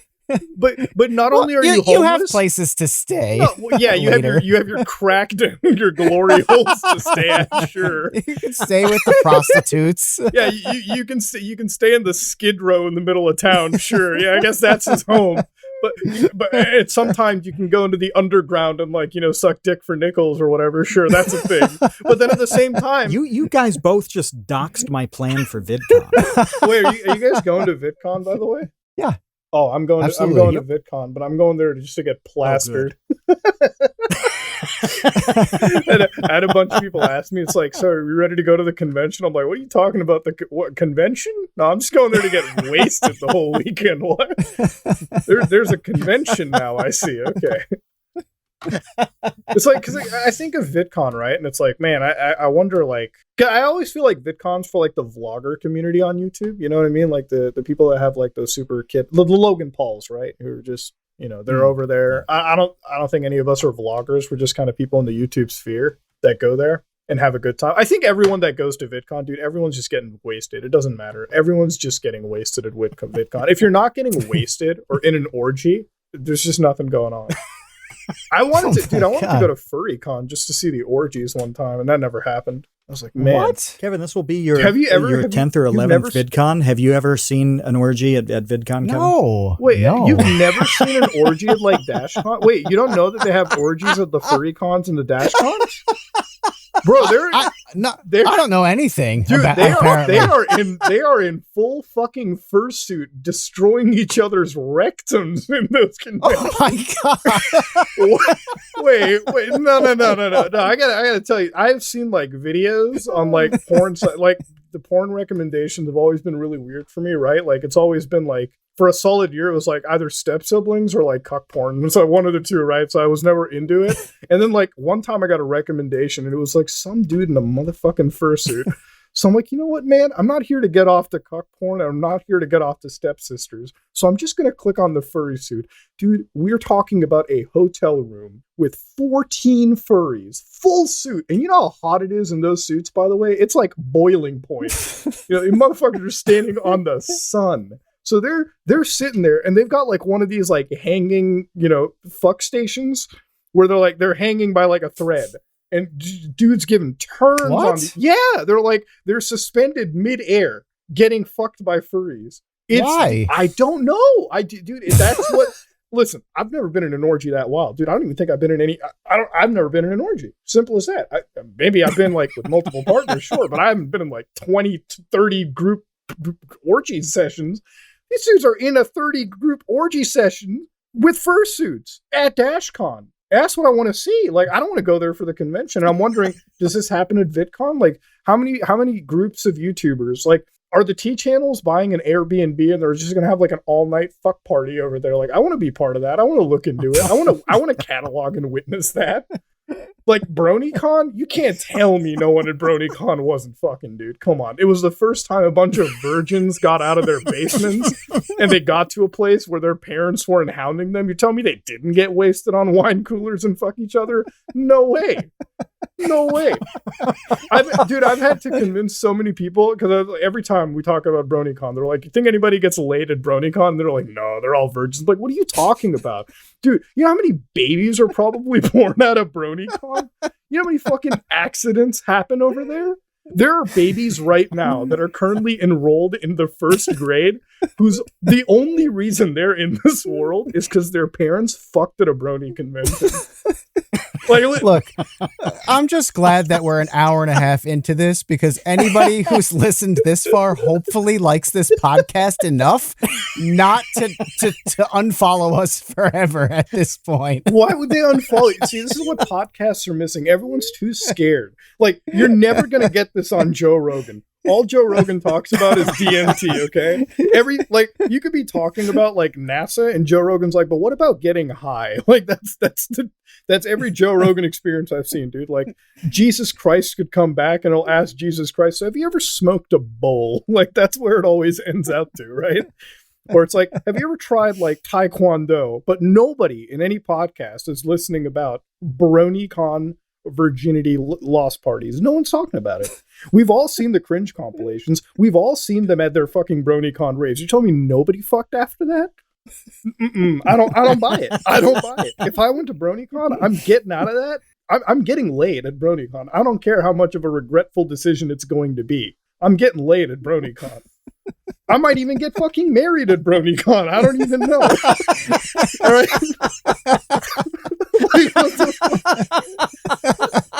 It's like Las Vegas. Like, you go to Las Vegas, you don't just go there to gamble. You go there to make a terrible life decision, okay? You go over there to get like married, and like you get married on Friday and get divorced on a fucking Sunday at Vegas. That's a Vegas time, all right?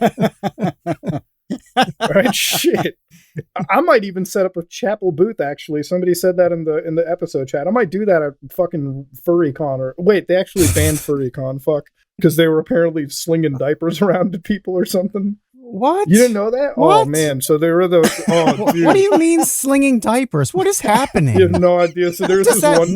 No. There's this one convention called Rainforest. So this is the one convention where like a bunch of furries came over and they started acting like animals. Okay, listen, it's one thing to dress like an animal, but if you're not pissing and shitting everywhere like an animal, you're not doing it right. So they go to this convention and they're using diapers, like, and they're shitting in the diapers, and then they're taking the diapers and putting them on cars. So now you've got an entire parking lot. Imagine you're in like what? Why are they putting them on cars?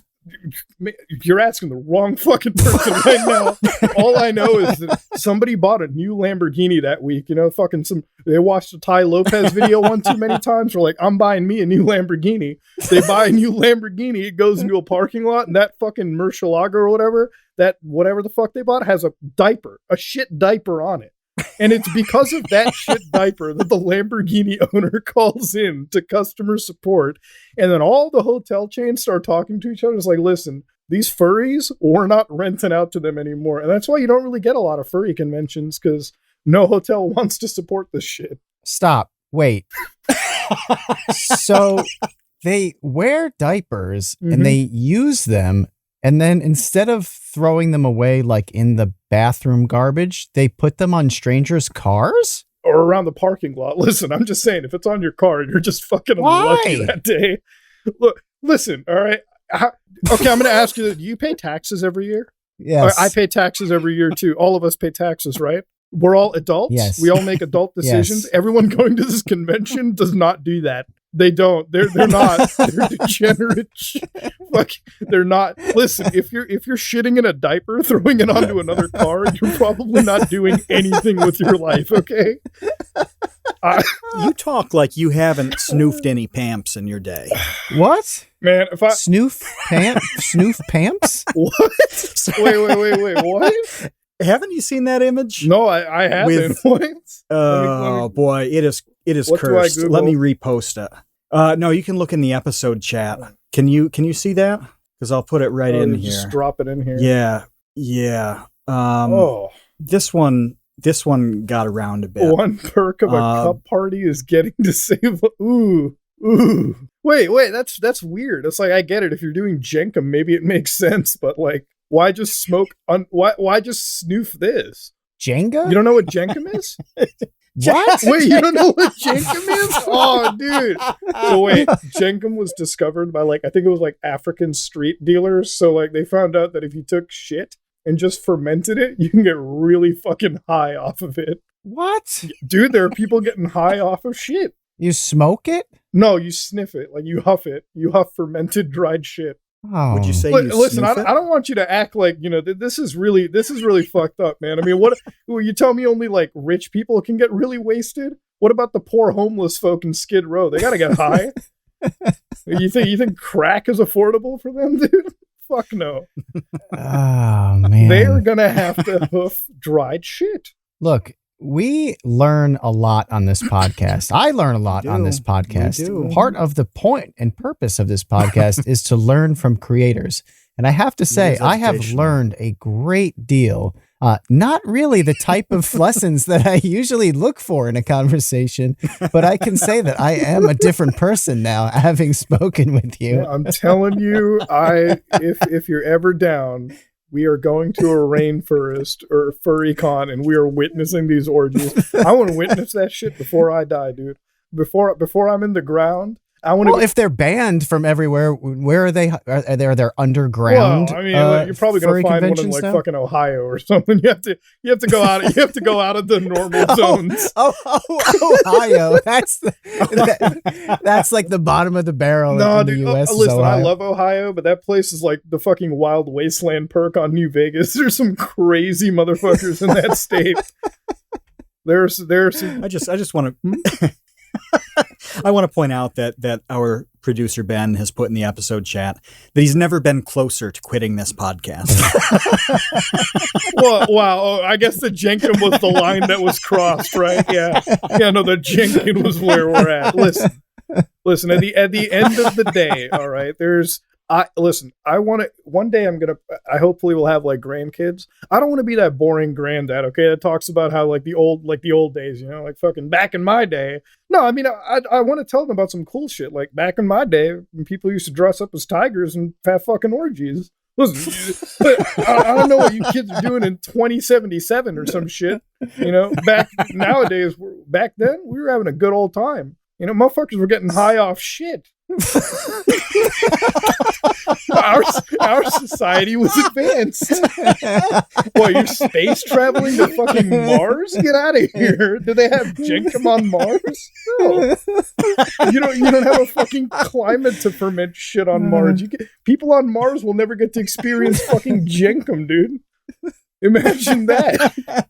I just wanted to talk about video games. That's all I wanted to do. Now we're talking about furry orgies Jenkum on Mars. Dude.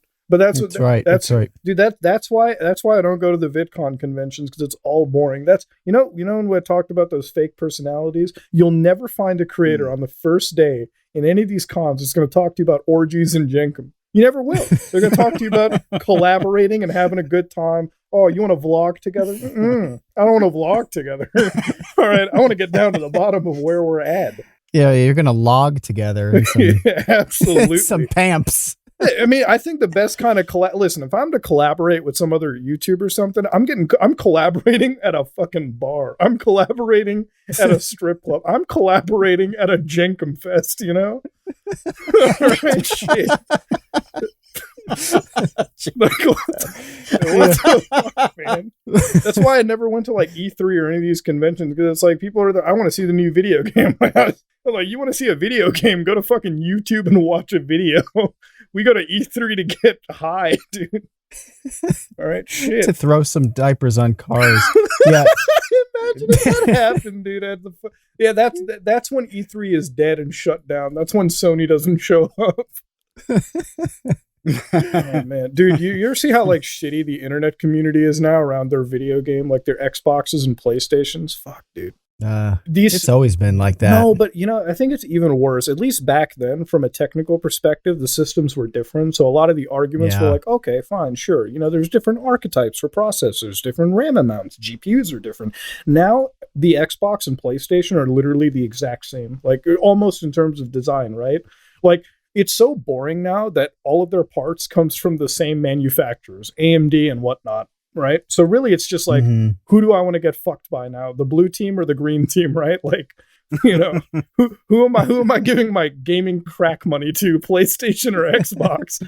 But like nowadays, and even the differences in like even the differences in like graphics and the gaming is so minute now, right? Like back then, I'm just gonna say it, even the exclusive games were way different, like if you were on Xbox, you were sitting there jerking off to Master Chief. If you were on PlayStation, you were there jerking off to an old dude sneaking around a battlefield, right? Like there were differences back then. And nowadays, it's like, what's the point? You buy one box and it's still going to everyone's still going to play fucking Fortnite and Call of Duty Warzone and all these discount ass free to play titles. Doesn't matter. And now everyone wants to switch to PC gaming. And dude, I get so pissed when I play a PC game nowadays and I have to play against some fucking 12-year-old kid that has an attitude on fucking Rainbow Six or PC. Like, I work hard every day to be able to come home and play on my goddamn computer without having some dipshit ruin my fucking experience.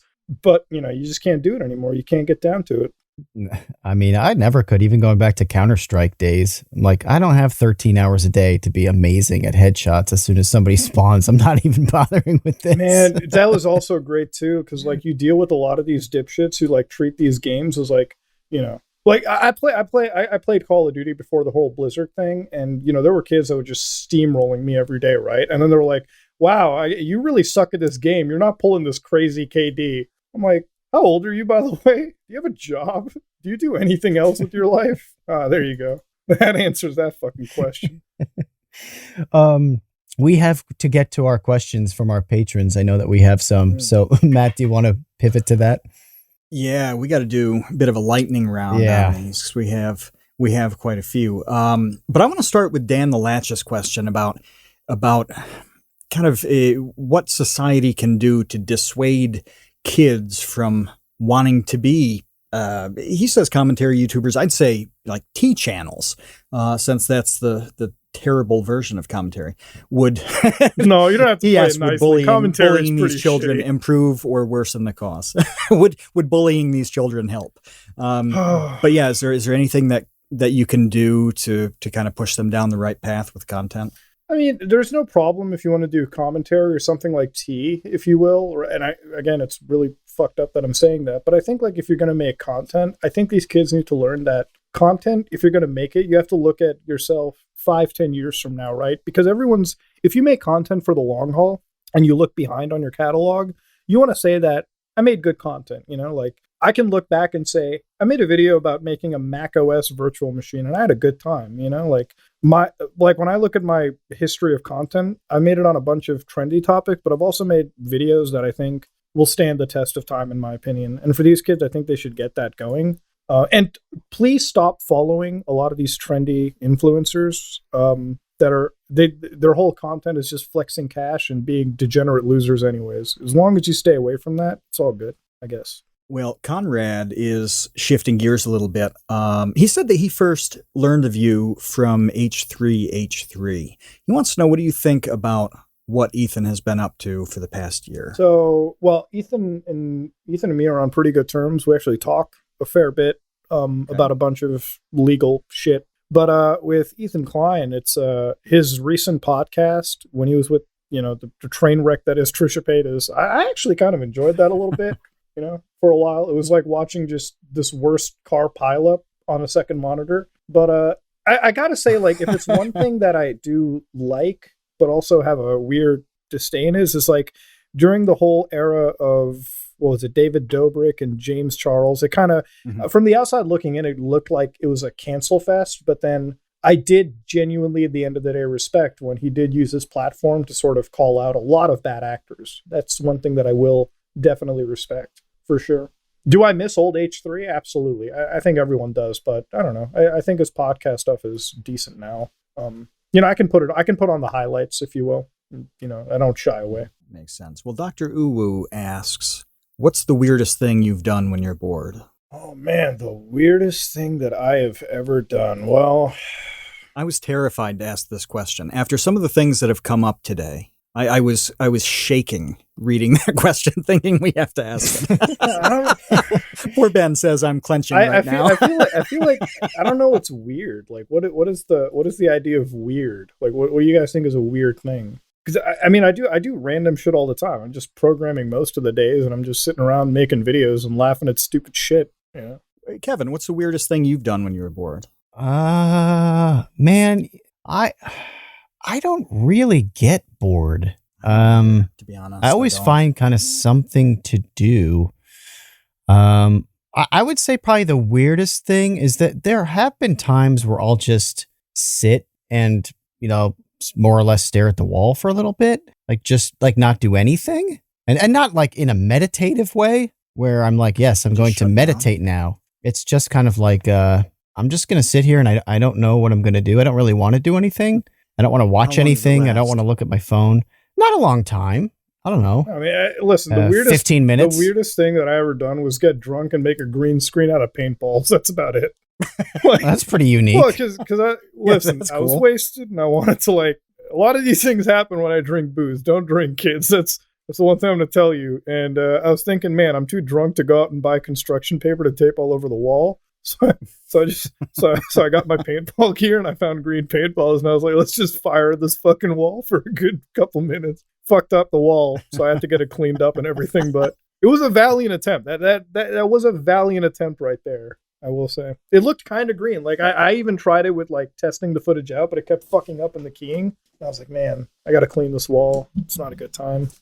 It's okay. Let me create an addendum here because what Mutahar said is right about I don't know what I think is not weird. Other people would think is really weird. So some things that I have done just content wise was a couple of years ago, I recreated Riker from Star Trek The Next Generation. I can't remember his name. That Jonathan Frakes, I think is his name. There was that super cut of him hosting Ripley's Believe It or Not, where he was It never happened. We made it up. I recreated that basically around my house and in my backyard. It's not shot for shot, but word for word. And I uploaded it to my Kevin Lieber YouTube channel for no reason other than I wanted to and thought it was funny. So that's pretty, most people probably would think that was weird. It took me a long time to make that and it was stupid, but I had fun doing it. But see, that's the thing though. It's you had fun making it, right? Listen, man, sometimes I upload videos on my channel that are just fucking stupid as shit. And it's a good time. Listen, all my technical videos, when I sit over there, you know how many times the comments are filled with, nobody ever needs to do that. You're being paranoid. I'm like, yeah, but listen, I was high. So this seemed like a good idea at the time. And I'm going to stay with that. I feel like what I've learned now is I just need to do less drugs when I make videos. less drugs. Okay, well, this shifts questions. I'm going to go to Trev's, which is, what is more important for online growth, consistent content or quality content or something else entirely? We now know that what you don't want to do is shocking amounts of drugs. Mm-hmm. But what are these things that you do want to do? What do I want to do as far as content goes? Yeah, is it better to do, you have incredibly consistent content in terms of releasing, you put a lot of stuff out there. Is that necessary, or can you pull, the Nerd City style where, you have this super project that comes out every once in a while? Well, listen, with the Nerd City stuff, I'm sure a lot of those YouTubers, they definitely find their success by making their one banger every, cycle, if you will. I wouldn't even say year, cycle. And I'm sure that works, but it really does come down to what kind of content you want to make. Look, for instance, Charlie, me, I look at my analytics and we share the fucking viewership like crazy between each other, because it's 30% of my viewership watches Penguin Zero. So if your audience watches videos about cum and dicks and dildos and everything, and that's what they're interested in, I think the daily stuff works for you. I do this not out of a job, but it's because it's for me, it's really a therapeutic thing. I come home every day from working and doing really boring, mundane shit to talking about what I'm interested in. So for me, I guess it works. And if you're in that same mindset, it'll work for you. But if you're one of those people where you want to make a really well-researched video, you can do it once a month. You don't have to have it in a massive gap. If if you know your time management, you can make research videos even once a week. I do them once a month, and it works with my schedule. Yeah, there are a lot of ways to play this. And we all know so many people who have succeeded with it in every possible way. So every time I see a question like that, I'm like, oh, this is a very good question. And then I also recognize how hard it is to answer. Yeah. This one. No, go ahead. This one's easier, I hope. I hope this is easier. This is from the Kino Corner. Is $Zilla going to be the new Save the Kids? Oh, man. Well, I mean, they're not starting off with a charity fraud on that one. So it's already not as degenerate, if you really want to get down to Save the Kids, you got to make something like a testicular cancer coin, right? Like anything that can cure cancer, you got to really tap at the heartstrings, right?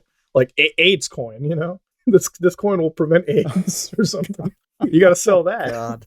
Anything with a charity, like here's one good one, like stop slave, like you can sell dollar slaves, so you can sell slave coin and you can just have the whole thing about stopping, illegal slavery around the world. But you don't actually do it.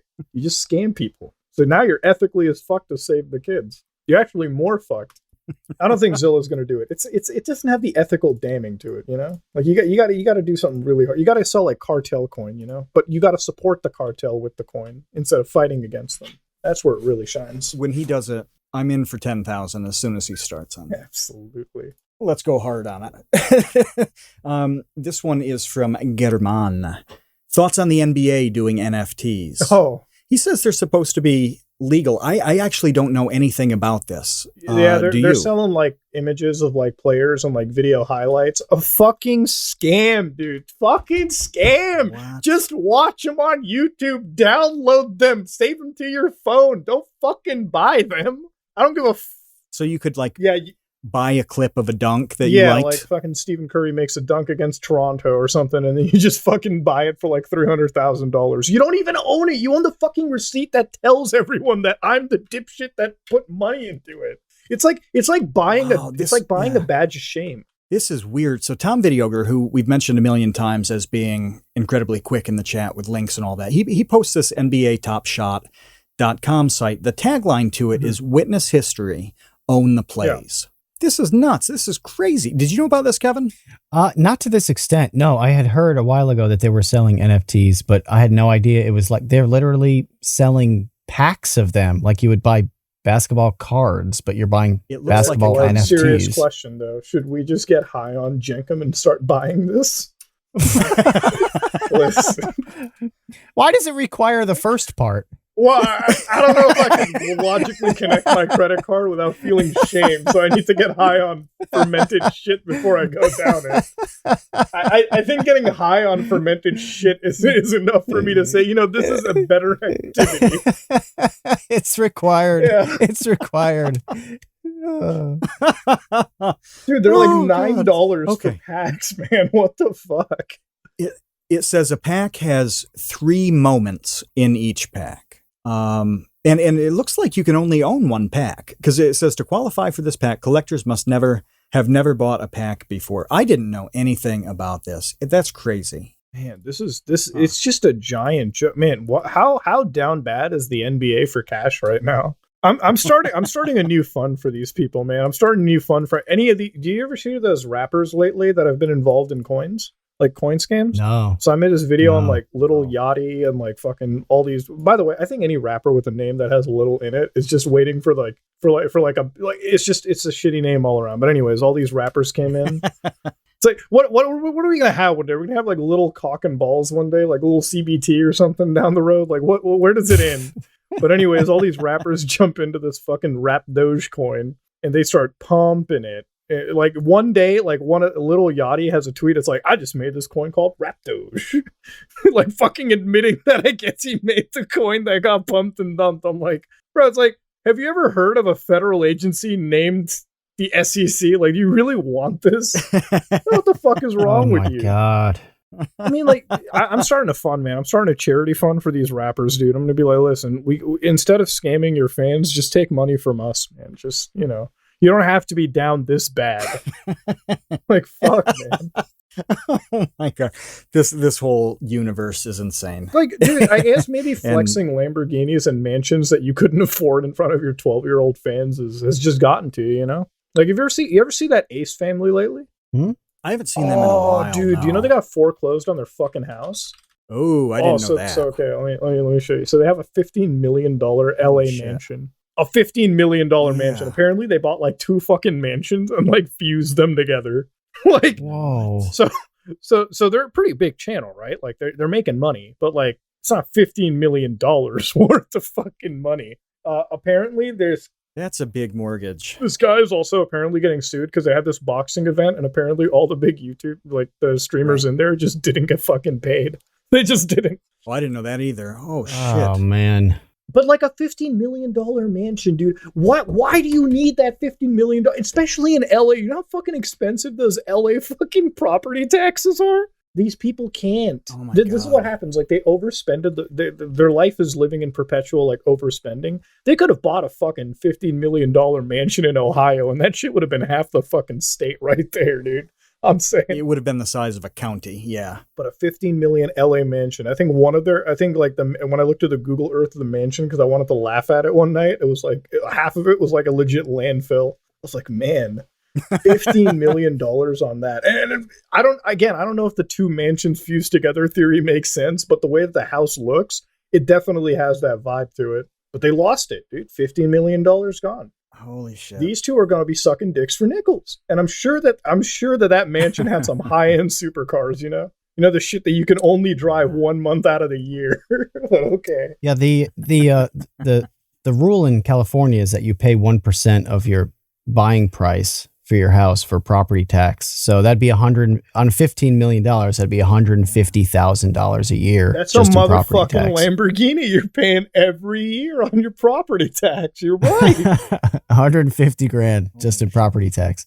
I have a neighbor that like fucking just bought a Lamborghini, and it's the most like fucking insanely douchey shit that I've ever seen. Like, this motherfucker wants the entire neighborhood to know I bought this Lamborghini. Have you heard it? That's how much they are? I thought Lamborghinis were like 700,000. Nah, it depends on like it depends on the Lamborghini you buy. Like, if I bought one, I'd probably buy one like a year off, like a second leaser, or like a slightly used, because I don't think buying those cars brand new makes any fucking sense whatsoever. You know, because you buy a Lamborghini, it immediately devalues like 40% as soon as you leave the fucking showroom, so you just lost your cash.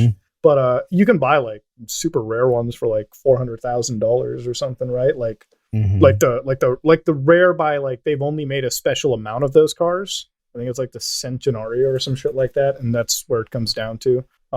Ferraris. I mean, every fucking car manufacturer has some crazy, you know, supercar for the small dick drivers nowadays. I'm telling you, this motherfucker pisses me off so goddamn much every day. It's like, it's not even a good Lamborghini, you know what I mean? Like, it's not even like, if this motherfucker bought like a 1980s like a Lamborghini, one of those jet black like Countashes or something, I'd be fucking, I might rob this motherfucker. I'm just telling you right now. I'm admitting to that. But that every kid at the book fair in 1988 bought and then hung on the poster of. Posters? Yeah. Dude, it's like buying a Lamborghini. I never is so understood pointless. that. Like, what are you gonna do? Get a fucking ticket at 0 to 40 as soon as the light turns green? What's the fucking point? Like, I don't get it, man, anymore. It's like, but I also don't get the people that buy like those super expensive like Beamers. Or I don't like BMW drivers in all general. Like, I know that's a fucking stark generalization, but every Beamer driver I've seen the last like 2 weeks never uses their fucking turn signals, dude. Never. It's like they don't even build that shit into their cars. Like, apparently Germany just doesn't fucking care. They're like, whatever. What the fuck are turn signals on a 120 fucking kilometer an hour road? Like, eat my ass, dude. Get out of here. And then you use your turn signal and they give you the fucking death stare. Like, dude, it's not my fault that I'm driving like a normal individual. This dude over here is driving some piece of shit fucking BMW. It's not even like the best BMW ever, you know? Fine, okay? If you're driving a fucking 750i and you're ripping past me with your half-inch cock going full blazing, sure, okay? Maybe I'll fucking feel bad for you, okay? Congratulations. God make a wish to you right now, okay? You're fucking having the time of your life. If you're driving some goddamn 3 fucking 25, whatever the fuck it is, and you're acting like you're the hottest shit in the room, the hottest shit on the highway, I'm going to overtake you and make you feel fucking bad. I'm going to cut you off. I'm going to have a good time. One time I got so pissed off at a BMW driver, I just every time he switched lanes, switched into their lane, kept doing it. For a good mile, I kept doing that shit. This dude tried to rev up past me. I'm like, I switched up a gear and I fucking ruined his day. I did not care. I had a good time.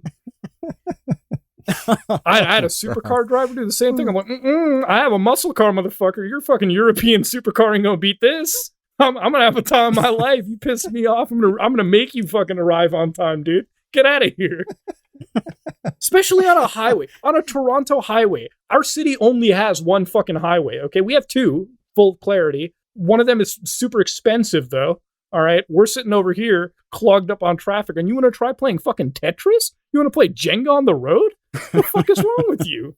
Of course, I'm gonna ruin your goddamn day. What is your muscle car? What do you drive? Me, I have a fucking Charger now, like one of the Hellcats. A Dodge Charger? Yeah, the Hellcats or whatever the fuck they are. Those like SRT ones that have like the fucking almost illegal engine and shit. Oh, really? Yeah. Well, crazy. It's great because like you don't pay an arm and a leg for it, but you're still fucking kicking a Ferrari's ass for some reason. Except you're not down bad financially like a fucking Ferrari driver. Oh my god, they go 200 miles per hour. Yeah, no, they're fucking insane, dude. They're good all around. It's like buying a Corvette these days. Some of those new Corvettes look really nice, but I look at the price tag on it and I'm like, I don't know if I really want to give them. I don't know, man. Like, I'm a simple guy. I don't want to pay like fucking $150,000-$200,000 for a fucking car that I barely drive, anyways. Yeah, I never got that. It's like a Tesla. I drive a Subaru like a responsible adult, and this is why I don't get invited to VidCon. You're the orgies. only one that I've ever seen said I drive a Subaru like a responsible fucking adult. Dude, it's like every Honda driver I've ever seen has the biggest penis envy I've ever witnessed, dude. It's like, I like Civics, man. I like them. You don't have to make them. My last car was a Civic. Civics are great. Look, Civics are awesome. You don't have to go out of your way to make them sound like Mustangs, all right? They're not Mustangs. They're Civics. They have a different style to them, all right? Shit. Look, I watch Initial D. I watch that anime once every year, and these motherfuckers act like they're the hardest drift racers in the world, okay? This motherfucker acted like his Nissan was a muscle car. I started laughing my ass off. How dare Ryosuke Takahashi dare classify his fucking Nissan as a goddamn muscle car? What the fuck is he on about, dude? God damn. I don't know. I'm just glad that there was a Ryosuke Hagatashi the best part, reference. Do you know the best part about that, though? And I died laughing. Because apparently, like, his character's from the United States, so they make fun of him like a foreigner. We don't want a foreigner like you in Japan, Takahashi. I'm like, what? That's like me going back to fucking India, and they're like, we don't want a foreigner like you, Mr. Mutahar. I'm like, all right, dude, shit. Oh, goddamn. I looked up those cars. They are kind of expensive comparatively just because of Initial D. Compared to like what a similar car from Have you ever seen the Fast? They ate six. Have you ever seen the Fast and the Furious joke? Actually, no. So that one scene where the douchebag, the Howie Mandel ripoff, comes on in his Ferrari because like fucking Vin Diesel and like Paul Walker, God rest his soul, are like parked up in a Supra. And the guy's like, it's a Ferrari, because they ask him the retail price for it, and it's like, it's a Ferrari. They like smoke him in their Supra. That same Supra now, I think, is out, like it's more expensive than the Ferrari from that fucking movie. Wow. Yeah, dude, that's crazy. Dude, those Supras are fucking awesome because they're like those twin turbo motherfuckers, man. Those old Japanese fucking cars, man. I want them. I would love to get my hands on one of those Supras from that movie, but they're just expensive, man. And I mean, to upkeep them is way too much. I wanted to get the GTR from that movie, but that's also really fucking expensive too. Mm-hmm. I don't know, man. Those old cars are so much more prettier. Nowadays, it's like every supercar you look at, they want to be a fucking spaceship from Mass Effect, and it's like, man, at some point, I can't do it. Like, I don't need my car to have a fucking super GPS gaming system installed into it anymore, dude. Shit. This actually runs into the next question because it's about your hobbies, and like clearly, car stuff is a thing you do and a thing you enjoy.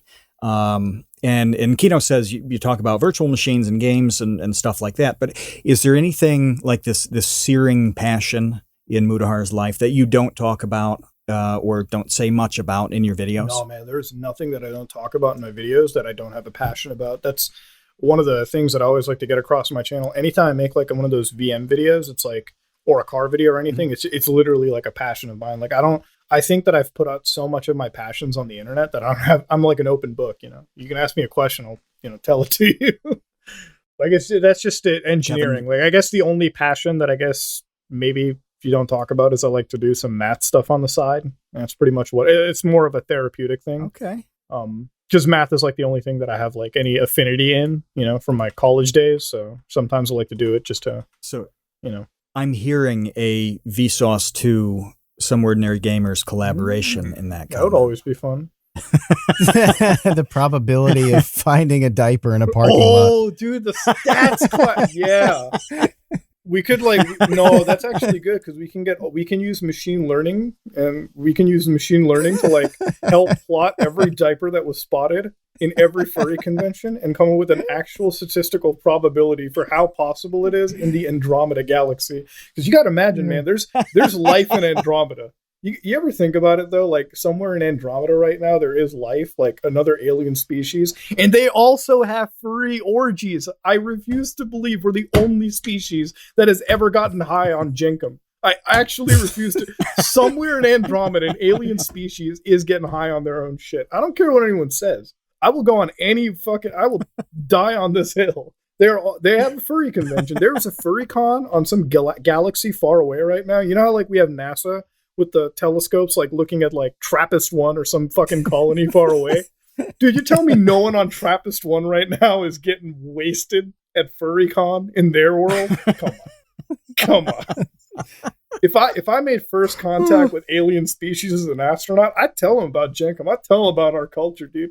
I'd be like, yeah, we human beings are a violent, fucked up species, but we've also discovered some crazy shit. You know, we made Fast and the Furious. Did you guys make Fast and the Furious? No, you didn't. That's part of our culture. If I ran this fucking country, let me tell you, if I ran America, I'd go up to NASA and be like, if you're sending out a golden record, you better update that shit with Fast and the Furious. I don't even give a fuck. Those aliens better hear about Vin Diesel or I'm out of here, dude. Fuck that.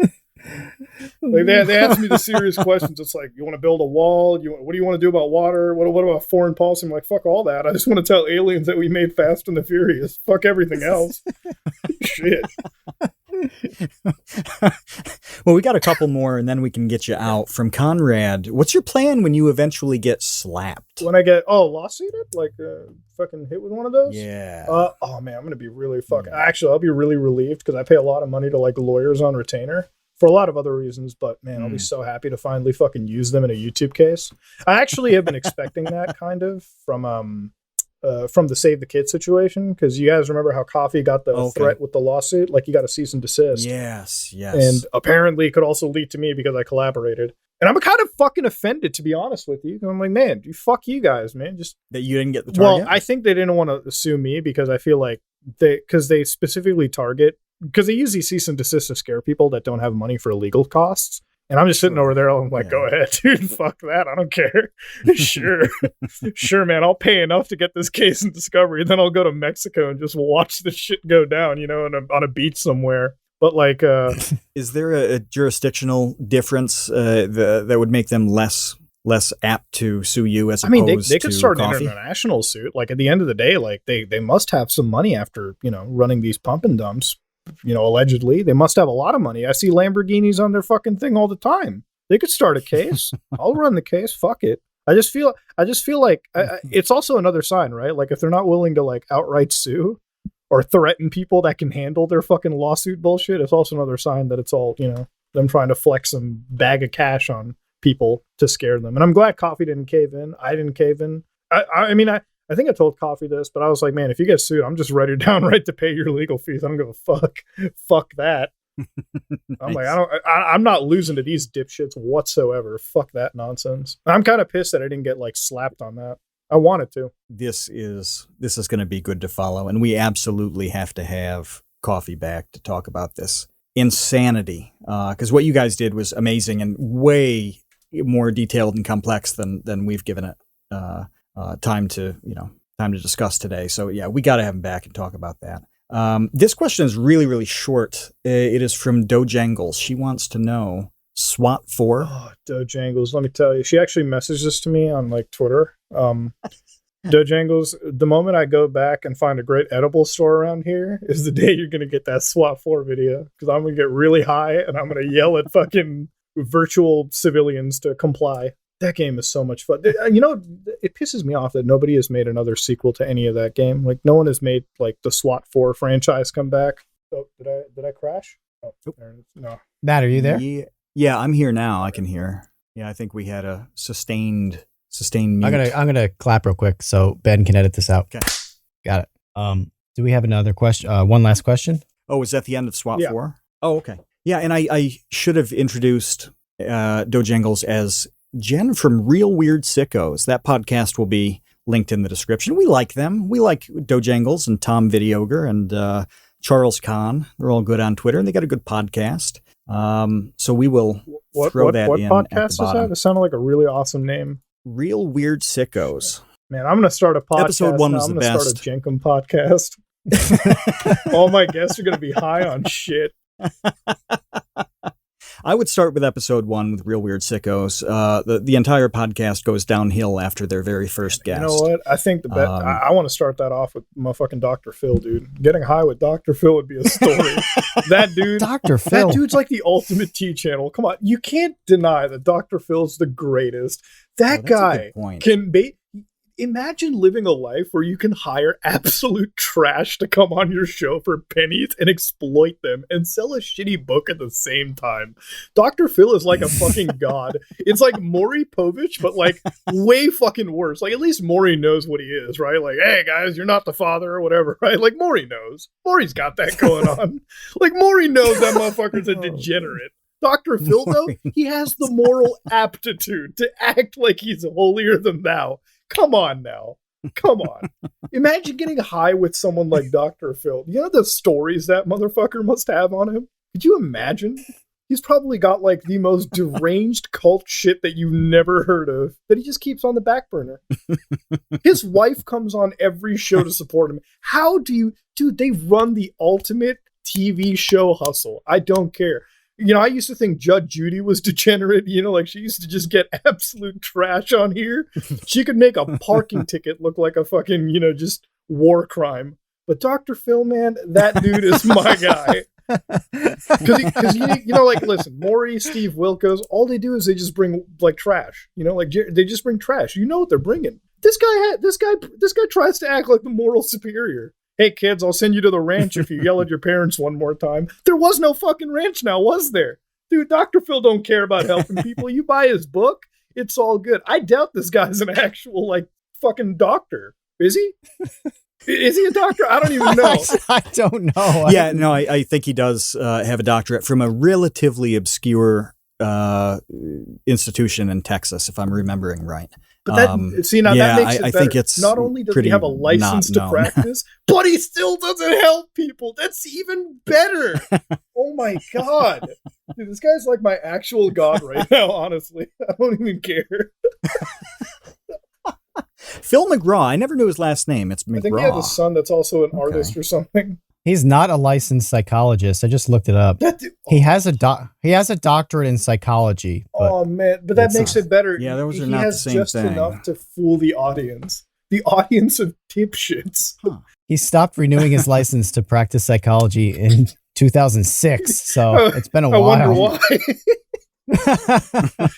So I can just get the worst dregs of society and be better than it's like, you know, when you watch Chris Hansen, right? And it's like, man, Chris Hansen's so good. I'm like, yeah, it must be real hard looking good next to a pedophile, right?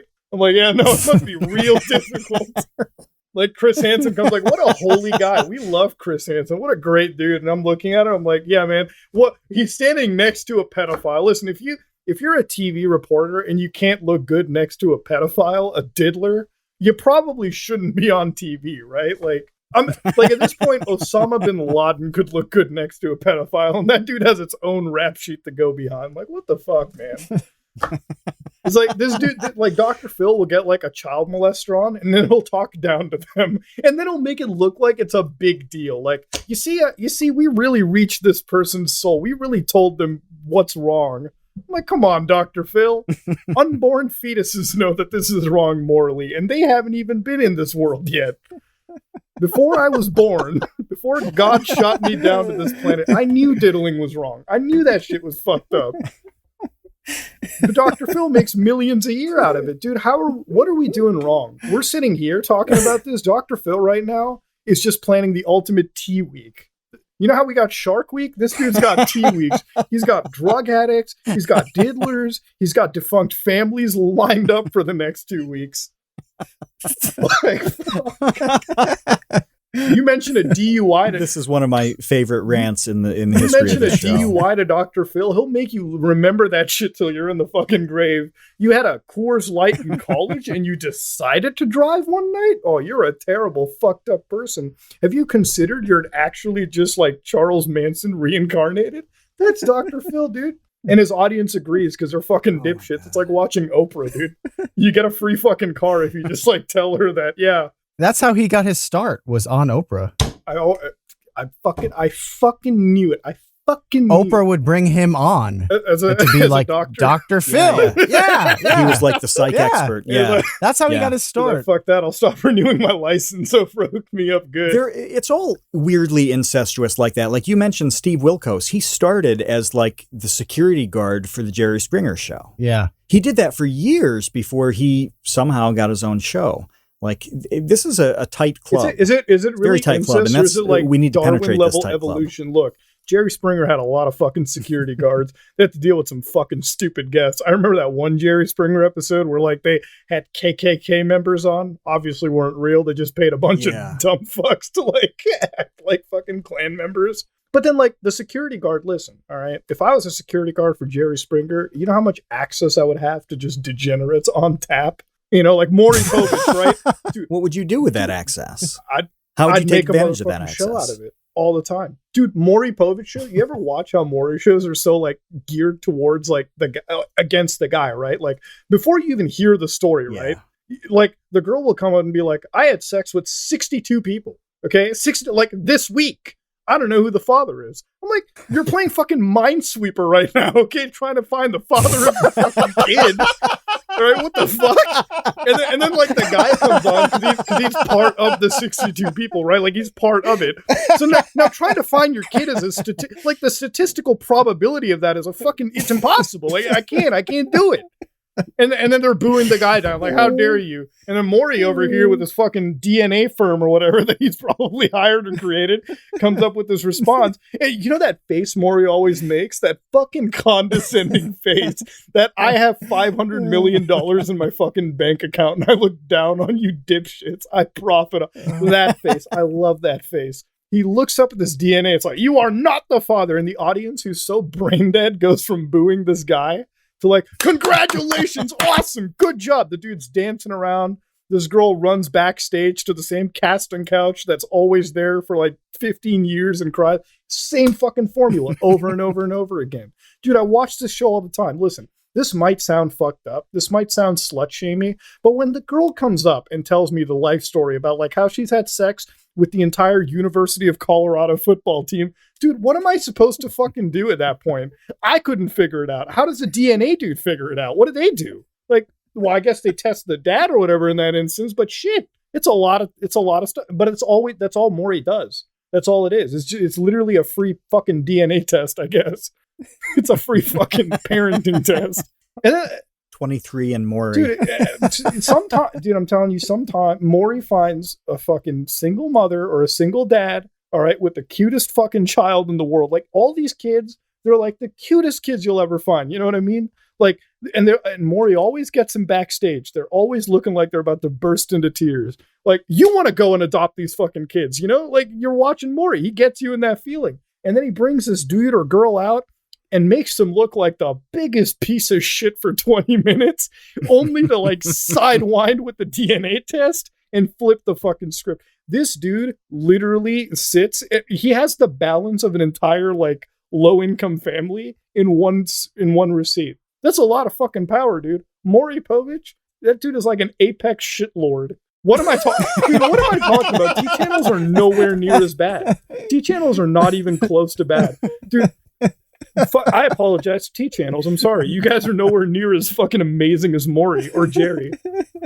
These people are not only more morally bankrupt than you, but they're also 20 times richer than you, and they've established an ecosystem of degeneracy. Like Maury, an ecosystem of degeneracy, and they're on daytime television. Yeah, dude, the kids are able to watch this. You know, kids come home and their mom and dad, they're not buying them the cartoon package, okay? They're buying them the basic cable. Maury is on fucking basic cable, dude. That's all that's on. Yeah. It's all you can watch. I remember watching them all in like the mid to late 90s on summer vacation.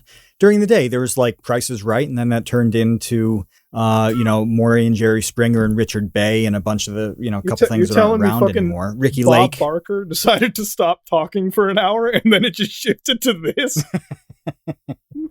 Yeah, like you see the Showcase Showdown, and then it would just like launch into the horrors of humanity show by show. Man, dude, that's such a great hustle. Why don't we just what you know what YouTube Red needs to do? We need to have our own Maury show. We should just pitch that to YouTube Red. Because look, these T channels, dude, these T channels get a shit ton of views spouting bullshit. It doesn't even have to be real allegations. Yeah, they're wrong they could literally just say that fucking anybody did something wrong. We could literally no.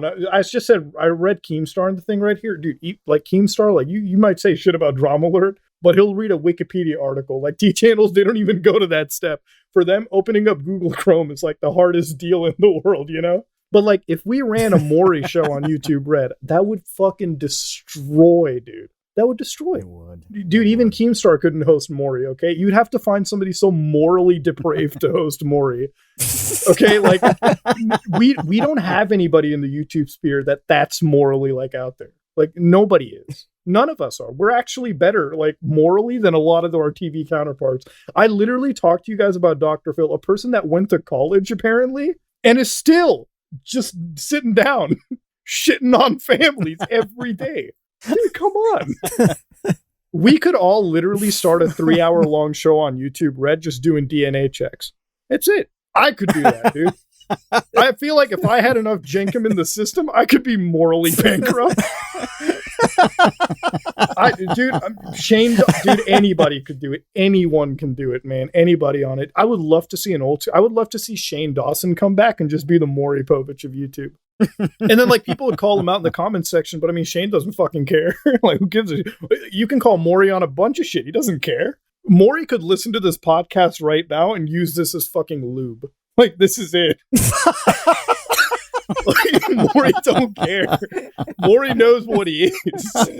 Maury, he just smokes a cigar and swirls his Courvoisier. Yeah, he has like the most expensive whiskey right now with like the fucking cigar wrapped by like slave labor. Doesn't give a shit. Doesn't faze him at all. Maury can sleep well at night. Like, I'm sure if I did an episode of Maury, I'd probably cry myself to sleep once just thinking about the fact that I ruined a family.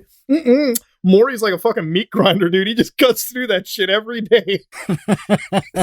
Dude's like, all right. Sleeps like a baby. He's like, bring like 4 more families to the list, right? Oh, this one doesn't have a fucking cute kid. We can't profit off this. Fuck that shit. Oh, wait, the dad is the father here? Fuck. Wait, well, we can do that for part 1 of the show. Right. Oh, we've just successfully defined and reunited a family. Oh, that should be good, but no. Pull that programming. No one gets bored of the formula. I've learned there are so many people out in the world that have unfulfilling fucking lives, and this is how they reach fulfillment. Why do you think people? Have you watched a T channel? I don't even. Have you like name a team channel? I'm not even sure what they are. Okay, like, what is a team channel? Drama like Investigator. Augie Drama RC Investigator gets involved with. Have you watched Drama Investigator? No, I've never heard of it. Well, I heard of it. I watched it on stream one time and I almost died. But then I look at the amount of views that motherfucking all these T channels have, right? And they're just talking about stupid stuff like Gabby Hanna fucking sneezed, okay? Congratulations, 600,000 views. And the entire comment section is like destroying Gabby Hanna. How dare you sneeze? Human beings don't. Wait, did she pee too? Fuck that. Basic bodily functions. Get out of here. So that's all you have to fucking do. But so we don't actively watch them. You know why? Because we have fulfilling lives, all right? You guys have a great podcast. I use Jenkum, okay? Fulfilling fucking deal. T channels don't have that. They don't have shit to go home to. They don't have fun times. They're just sitting there talking about frivolous bullshit. And the people that watch it, it's like misery loving fucking company, dude. Every time with these people. It's like, you can't have positivity on the channel. All right. You're talking about cure cancer. That's not going to get 600,000 fucking views. That's going to get like 600 views. Okay. We got to talk about some juicy stuff. Like she said a bad word 10 years ago. Oh, Muta, he said the R word 6 hours ago on a podcast. Let's fucking destroy him. Sure. And then the only people that lose are the ones that cave in, right? Like, you've got people that cave into this bullshit all the time because they're like, fuck. Like, I literally, like, my last video on Chris Chan, like I told you guys, higher amount of dislikes, right? Because I didn't cater to either side. I was like, whatever, I'm not catering to that extreme left or extreme right side. I'll respect that pronoun shit, but I'll refocus. Pissed off a bunch of people. Had a fun time. Well, not a bunch of people. Like, it's still overwhelmingly liked, but the comment section is a fucking trash fire, right? So I'm like looking at it and I'm like, man, you know, you can cancel me all you want. I had one dude on Twitter like, this guy's I'm like, I don't care. I'm not going to give a shit. All right. Like, it's the internet. All right. You're all going to forget about this shit in like a week anyways. We're all going to forget about Chris Pork and his mom like 7 days from now because some other shit's going to happen. Some other YouTuber is going to come out and incest too. Like, this is going to be one stage over, you know? This is a high bar. This is a high bar to clear, though. Yeah, I got to give Chris I can't imagine fucking what's your own overtake mom it. like this, your elderly mother, like, that's going to be untapped for a while. It's going to be unbeatable. Like, Chris Chan's really lowered the bar pretty significantly. I don't know. What do you think it'll take to beat the incest of your own mom, though? What do you think's going to beat it? Like, unless you're like fucking, you know, committing the Rwandan fucking genocide, I don't think there's much that's going to beat this, you know? Anything that we invented right here to be crazier than that story wouldn't sound plausible. It would just sound like a ridiculous thing. I don't think there's a plausible sounding thing that can top that like, one. I thought about it. I'm like, what if we had a YouTuber that was just wasted on fucking bath salts? Like, just running around naked on YouTube stream. That might do it, but I mean, that's still not incest. I'd honestly watch that stream and laugh at it, to be honest with you. Shit. Yeah. Well, something really big and systematic. I can see that overtaking it, where it's like the sheer volume, you know, like Epstein level. This is a big deal with a lot of people involved. We If almost there's something like had that, I can see that one time eclipsing with the it. Smash community, but then Technicals came out and just flipped the script on it because apparently, like, it wasn't even as bad. Dude, Sky Williams on that whole thing got fucked He got the hardest. a lot of hate for that. Yeah, didn't Technicals take a lot of heat for his... He took heat, but he took heat from positions the on that? dipshit Smash community that was already like fucking living in their own hug boxes anyways. Who gives a shit? No, dude, he got shit on from Reddit. Who doesn't get shit on by Reddit, okay? Unborn fetuses get shit on by Reddit, okay? All right? Reddit shits on fetuses more than fucking Planned Parenthood, okay? Let's be fucking real here. All right, Reddit shits on anybody more. Oh my God. Dude, you could be Mother Teresa and Reddit will shit on you for some stupid bullshit. All right, it doesn't matter. Technicals got shat on for a little bit. I don't think it's that big of a deal. Yeah. Sky Williams, though, everyone made him look out to be like he was the Epstein of the Smash community. I will say the funniest meme that came out of it, and I partook in it like crazy, was the map meme. You remember that? So he shared so he had this like 2-hour disaster stream where he was trying to clear the air. And so on the stream, he's like, this is a map of my house, a mansion at the time. And I guess the idea was that he tried to make it look like the Soliton radar from Metal Gear, where it's like, I was out of the line of sight. I couldn't have seen the criminal activities, right? Everyone was like living like fucking, you know, there was like 20 people living in this mansion apparently. So anyways, everyone kept sharing like memes of Super Metroid maps and like video game maps. It's like, I got lost in Sky Williams' house, bro. Like, what the fuck? But dude, the more I look into the Sky Williams thing, that guy, like, I mean, don't get me wrong, okay? Like, definitely probably shouldn't have let like 30 people live in your mansion rent fucking free, you know? But that's why. Yeah, that was going to. That's why badly. I think most YouTuber houses should just be renamed. Like, if you call your place a YouTuber house, you're lying. Just call it a fucking crackman, okay? Like, that is what it is. Because listen, one person living alone that's socially awkward is bad enough. Have 8 people socially awkward, that's a fucking recipe for disaster. You got no control on boundaries. Dudes and girls be drinking all the time. They're fucking all the time. They're barely getting shit done. There's nothing to do. Like, I've been asked, like, people are like, hey, you want to do like a YouTuber house, you know, something like that, you know, like a content house. And I'm like, no, fuck no. I don't know you long enough to do a fucking content house. And no, that seems like an investment that I'm losing my sanity on. That's why I hated having roommates for the longest time too. You have some roommates living around you and it's just Some people, man, let me tell you, when it comes to roommates in college, dishes are the fucking worst, dude. What kind of a piece of shit comes home, eats like a fucking sailor, and doesn't even clean up after themselves, man? Fuck those people, dude.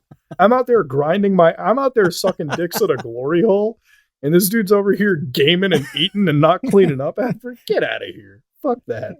They said TCU house in your chat. I don't know if you guys are planning on doing a content house or something. More like oh no, I can't make the joke I was going to make. Definitely not. I don't even want to live with myself, let alone other people. That's not happening. No, I don't. Yeah, a TCU compound, that would be dude. Cool. You should start a cult, man. Sort of a dormitory. You could start a cult. Yeah. Yeah. We had our own houses, maybe. No, guys. No, listen. You got to start a cult, man. I think that's the only way. We've got space for that, don't we? Yeah. We can pull that off. That's the only way you're ever going to beat Chris Chan at the degenerate game is start like the next Jonestown or some shit. Like start the next cult compound, right? Take over Texas for like a fucking month or whatever, like just some Waco Part 2. That's the only way you're going to beat them. You're never going to do anything out there. You're never going to do anything.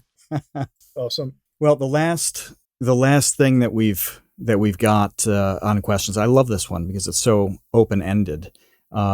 It's from Maria. What is, I have no idea how you're going to answer this. What is something that made you smile this week? Well, what's something that made me smile this week?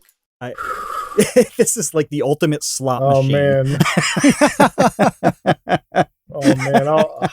Man. What made me smile is just looking at the Discord. It's like I had to kill my TCU concentration camp joke. That did make me smile a lot. That made me smile a bit. I kind of froze up when I saw that. I was like, wait, we talked about Jenkum, but we can't talk about concentration camps? This sounds fucked up. We talked about furries having orgies, and suddenly that's off the table? That made me smile. I mean, the gangbang of like the Chris Chan mom gangbang meme made me smile as much as I don't want to admit it. I mean, I laughed. Like, I don't give a fuck.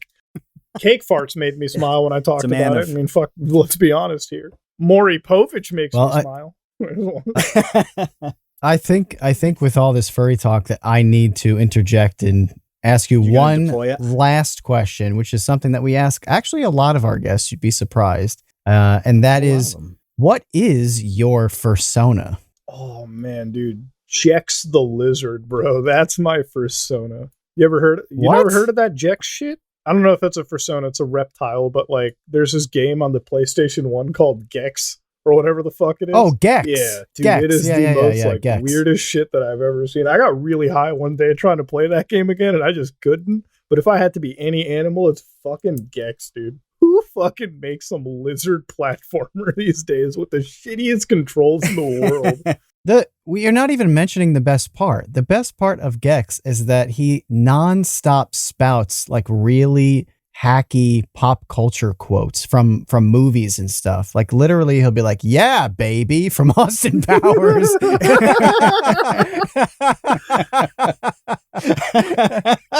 So you're going to roll up to the furry orgy as Gex, just throwing out all of these pop culture references from the internet. It's going to be cake farts. I see all of these. Yeah. But you know what? If I was Gex, I'd be getting laid harder than anyone else. Who's my competition?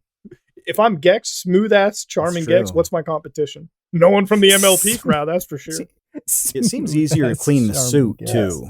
Like with no fur on it, it's got to be. You could like wipe it down with a Lysol wipe instead of like laundering or dry cleaning the thing. Plus, I have that like shiny like coat of paint on me that just makes me more attractive to the other furries in the convention. It's all tribalistic shit out there, man. I'm telling you, motherfuckers have not evolved past like a first stage tier tech system.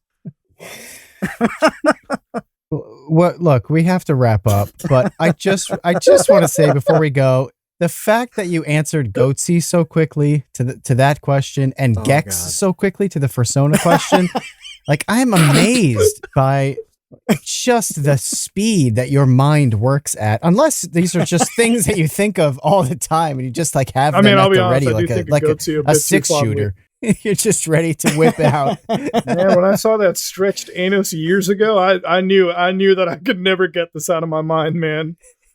First time It just occupies a corner of your brain at all moments. The first time I saw Goatsy was a fucking pop-up, man. Imagine a pop-up. Just you're a fucking innocent kid and shit. You know, you're nothing bad has ever happened. You go play baseball. You come home. You go on fucking Flash Game Central site or whatever. Probably have a malware on your family computer. Then fucking this 6-inch deep asshole shows up. I mean, it really does change you, you know? It really does just fucking change life. I've told every single girlfriend I've ever had, I've told them about Goatsy. You know, like I'm laying in bed. This is how a lot of my relationships ends, everyone. Like I'm a really shitty boyfriend when it comes to a lot of this stuff, because I'm laying in bed and like they're you know, they're doing their thing, they're on their social media, and I'm sitting over there looking at Goatsy. I'm looking at I have a stretched asshole on my iPhone, and then they look at it and they're like, "What the fuck are you doing? Is that porn?" And I'm like, "It's not porn. It's Goatsy." Well, and then I got to tell them about the history of Goatsy. That's where it is. One time, you know, I had to explain that fucking 2 guys, 1 horse. I had a girlfriend. She's like, "So what happened?" I'm like, "So they fucked the horse, right?" And then I got to tell him, like, "You know that dude's dead, right? Like the horse fucked him dead." And then I don't know if this part's true, but apparently that dude was like a Boeing engineer. So I told him, like, apparently every time you sit in a fucking plane and shit, this dude made that plane. Some guy who got fucked to death by a horse designed the tube you sit in when you're flying from country to country. That's fucked up. I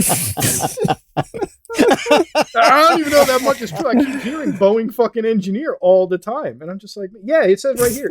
The horse sex case was a series of incidents involving Kenneth Pinion, an engineer who worked for Boeing. Yeah, fucking Boeing. The weapons and plane manufacturer. Dude, when the U.S. Army is blowing up some fucking terror compound in Iraq, they probably are using something from the dude that got fucked to death by a horse. There was some ISIS terrorist that got shot in the head by tech that was formed by a horse fucker. Tell you what, man, if I was in the fucking army, if I was in the army, and like my one-liner, like if I had a terrorist that was like crawling away, I'd whip out my handgun and be like, "You're not the only one. The horse fucked to death." Bam, right in the head, dude. Gone.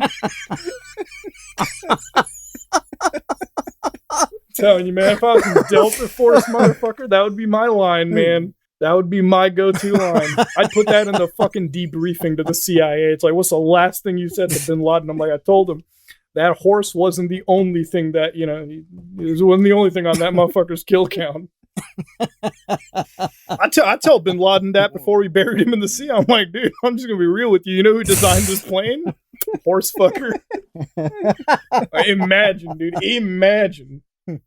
And he probably had that video on that bizarre computer they seized, you know, the hard drives that was loaded with like porn and anime. Imagine being the FBI and like that's the hard drive you get assigned to, the fucking horse porn drive. Oh man. It's like you break through all that terrorist encryption and shit, and what do you get at the end of the day? Just horses. That's what you get. Just dicks and terabytes of horse dicks. That's what you have to sit through and fucking forensically audit. Well, listen, I'd love to thank Mutahar for joining us here at TCU. This has been... You guys have never had horse dicks mentioned in this podcast. Please tell me. We almost hit 3 hours. We almost did, yeah. We got quite close, yeah. I think that I'm going to sleep for the next 36 just to recover from... I don't think I'm ever going to sleep. No, I'm not going to sleep for 3 days after this. No, dude, we're all like we're all on a contact high right now. Bed on my phone, looking at all this. That's right. Jenkum high, contact high. Oh my God, the horse high. If you've somehow managed to listen to the end, thank you, and I hope that you're a different person, such as I am. You know, I'm actually not. I enjoyed every minute of this. And I couldn't help but thinking when you were talking about Goatsy, how like George Washington never saw that. You know, I know it's a weird thing to think, but I often think about like the greats of the past, how they were not exposed to any of the. Yeah, but come on, you're telling the cake farts that we've been a able lot of that to. is undocumented. How do you know? How do you know William? Like they had their own goats. Yeah, come on. You tell me George Washington. Somebody could have farted on dessert for like William the Conqueror. Dude, I feel like George Washington was a wild motherfucker, dude. Like he might have founded the country, but that dude was looking at stretched asshole drawings back in the day. When he came to America, when he founded the country, I bet that motherfucker has some etched asshole somewhere in the Oval Office. Well, I mean, the OG place burned down, but I'm telling you, man, like, all these presidents and shit, they had to have some Maybe rules. That's why it's called the Oval Office. Oh, dude, maybe. Oh God. I mean, listen. At the end of the day, I bet some of these presidents had the wildest fucking. You tell me Garfield never had some weird ass fetish, dude. Taft never had a fetish. Come on, it's the presidents you don't hear about that have the fetishes, man. I'm telling you. Apparently, Mozart was a cat boy. Oh shit. We're learning from the episode chat right now. Mozart was. Is that valid? So Mozart was like a furry. It was like a primordial furry. Wow. Well, they call him a bit of a fruitcake in the article. That's awfully If we ever judgmental. discover time travel, I'm so going back and showing George Washington what the country is going to look like 300 years from now. I'm like, a reality TV star is going to be running the fucking country. Dude, you got no hope. And he's going to just go back over the Atlantic, just shake King George's hands and be like, forget it. Forget the whole thing. I'm going to tell George they started banning guns. And he's like, I'm done. I'm done. Never again. This is the meme with the girl and the guy who both have the time machine, and the guy, it's going to be you going back showing famous world leaders goatsy. Well, like, listen. That's right. Was That's George right. Washington like a super like racist back then too? Was that ever confirmed? Because nobody talks. I don't ever hear about it, but I think he was, right? He might have been. He had a slave servant named Billy Lee that it was weird because he traveled with him in a pretty hefty capacity. Like he was kind of an assistant, a lot more so than servant. But yeah, he still had slaves on his plantation, and and I don't think he freed them upon his death either. Whereas other people were starting to do that at that time. But yeah, don't you want to go in a time machine and be like, you were wrong, dipshit? It's like you might have founded this country, but you're still a degenerate, fucked up idiot. And now I'm going to tell you about it. No, but then like it's also harder too, because then you tell them what the future of the country is, and it even hurts them even more if they're actually fucked up, That's why I want to go back in time to like any like fucking leader of like a genocide and just tell them, you fucked up, dude. They fucked your people. They fucking beheaded you at the end of the day, dude. Goddamn. Like Saddam Hussein, don't you wish you could go back to Saddam Hussein? It's like, bro, I don't care how hard you're gonna hide underground. The army's still gonna find you. Just show him the memes. Yeah, right. Just show him his own meme of hiding. Oh, dude, you know what I do? I dress up in like a fucking robe and shit. I'd look like Emperor Palpatine, and I'd be like, Saddam, one day the army will come on to you and kill you with tools created by a horse fucker, and that's it. That's all I'm going to say. I'm going to like disappear into the future, and Saddam's going to remember that for like 10 years until he gets executed. There's no way to take that seriously until like your final moments when it all comes together, and that's when and then you reappear in his final moments, and you're like, I fucking told you, dude. I told you so. And then you whip out a high-res picture of Goatsy, and that's the final image he sees before he dies. You make that dude look into the asshole of death. That's the best meme, the Saddam Hussein one, where he's hiding under his little thing, and he has like a gaming room or some shit. All right, look, we gotta go. You guys should get the North Korean dictator. We gotta go, man. You guys should get him next time as a guest. I feel like Kim Jong would be an amazing guest for this podcast. I'd like to thank our patrons for hanging out with us in the episode chat. If you want to become a patron and make sure that this show continues, because it should and needs to, go to patreon.com/thecreateunknown. If you want to check out Mutahar's videos, you just witnessed basically a 3-hour version of one, but fever dream montage of them. Check out Some Ordinary Gamers is the name of the channel. Some Ordinary Gamers. Check it out. Subscribe. You will be endlessly entertained. Mutahar, thank you so much for joining us. Anytime, it was a pleasure. Take care, guys. All right, we are out of here. See you, Space Cowboys. Thanks for listening to The Create Unknown. We'd like to extend a huge thank you and congratulations to the Tots and Dumpster crew who save tiny little lives every single month. A tremendous shout out to our elite baby gang commanders, Linus, our newest, Trev's Dead, Boromir, Bot Dogs, Chinchilla, Isaac, Conrad, James, Andrew, Jeff Davis, Patrick Pister, Baseweight, Monahim, Dojangles, and Zero.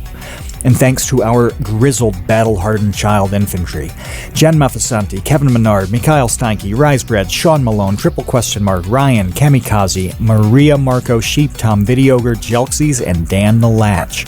Thank you as well to our indentured servants, producer Dan Yosua and producer-editor Ben Webster. Thanks to Baseweight for use of Created in the Unknown for the opening theme, and to Electro Voice for giving us mics to sound good on top of it. The Create Unknown is an Unknown Media production in partnership with Studio 71.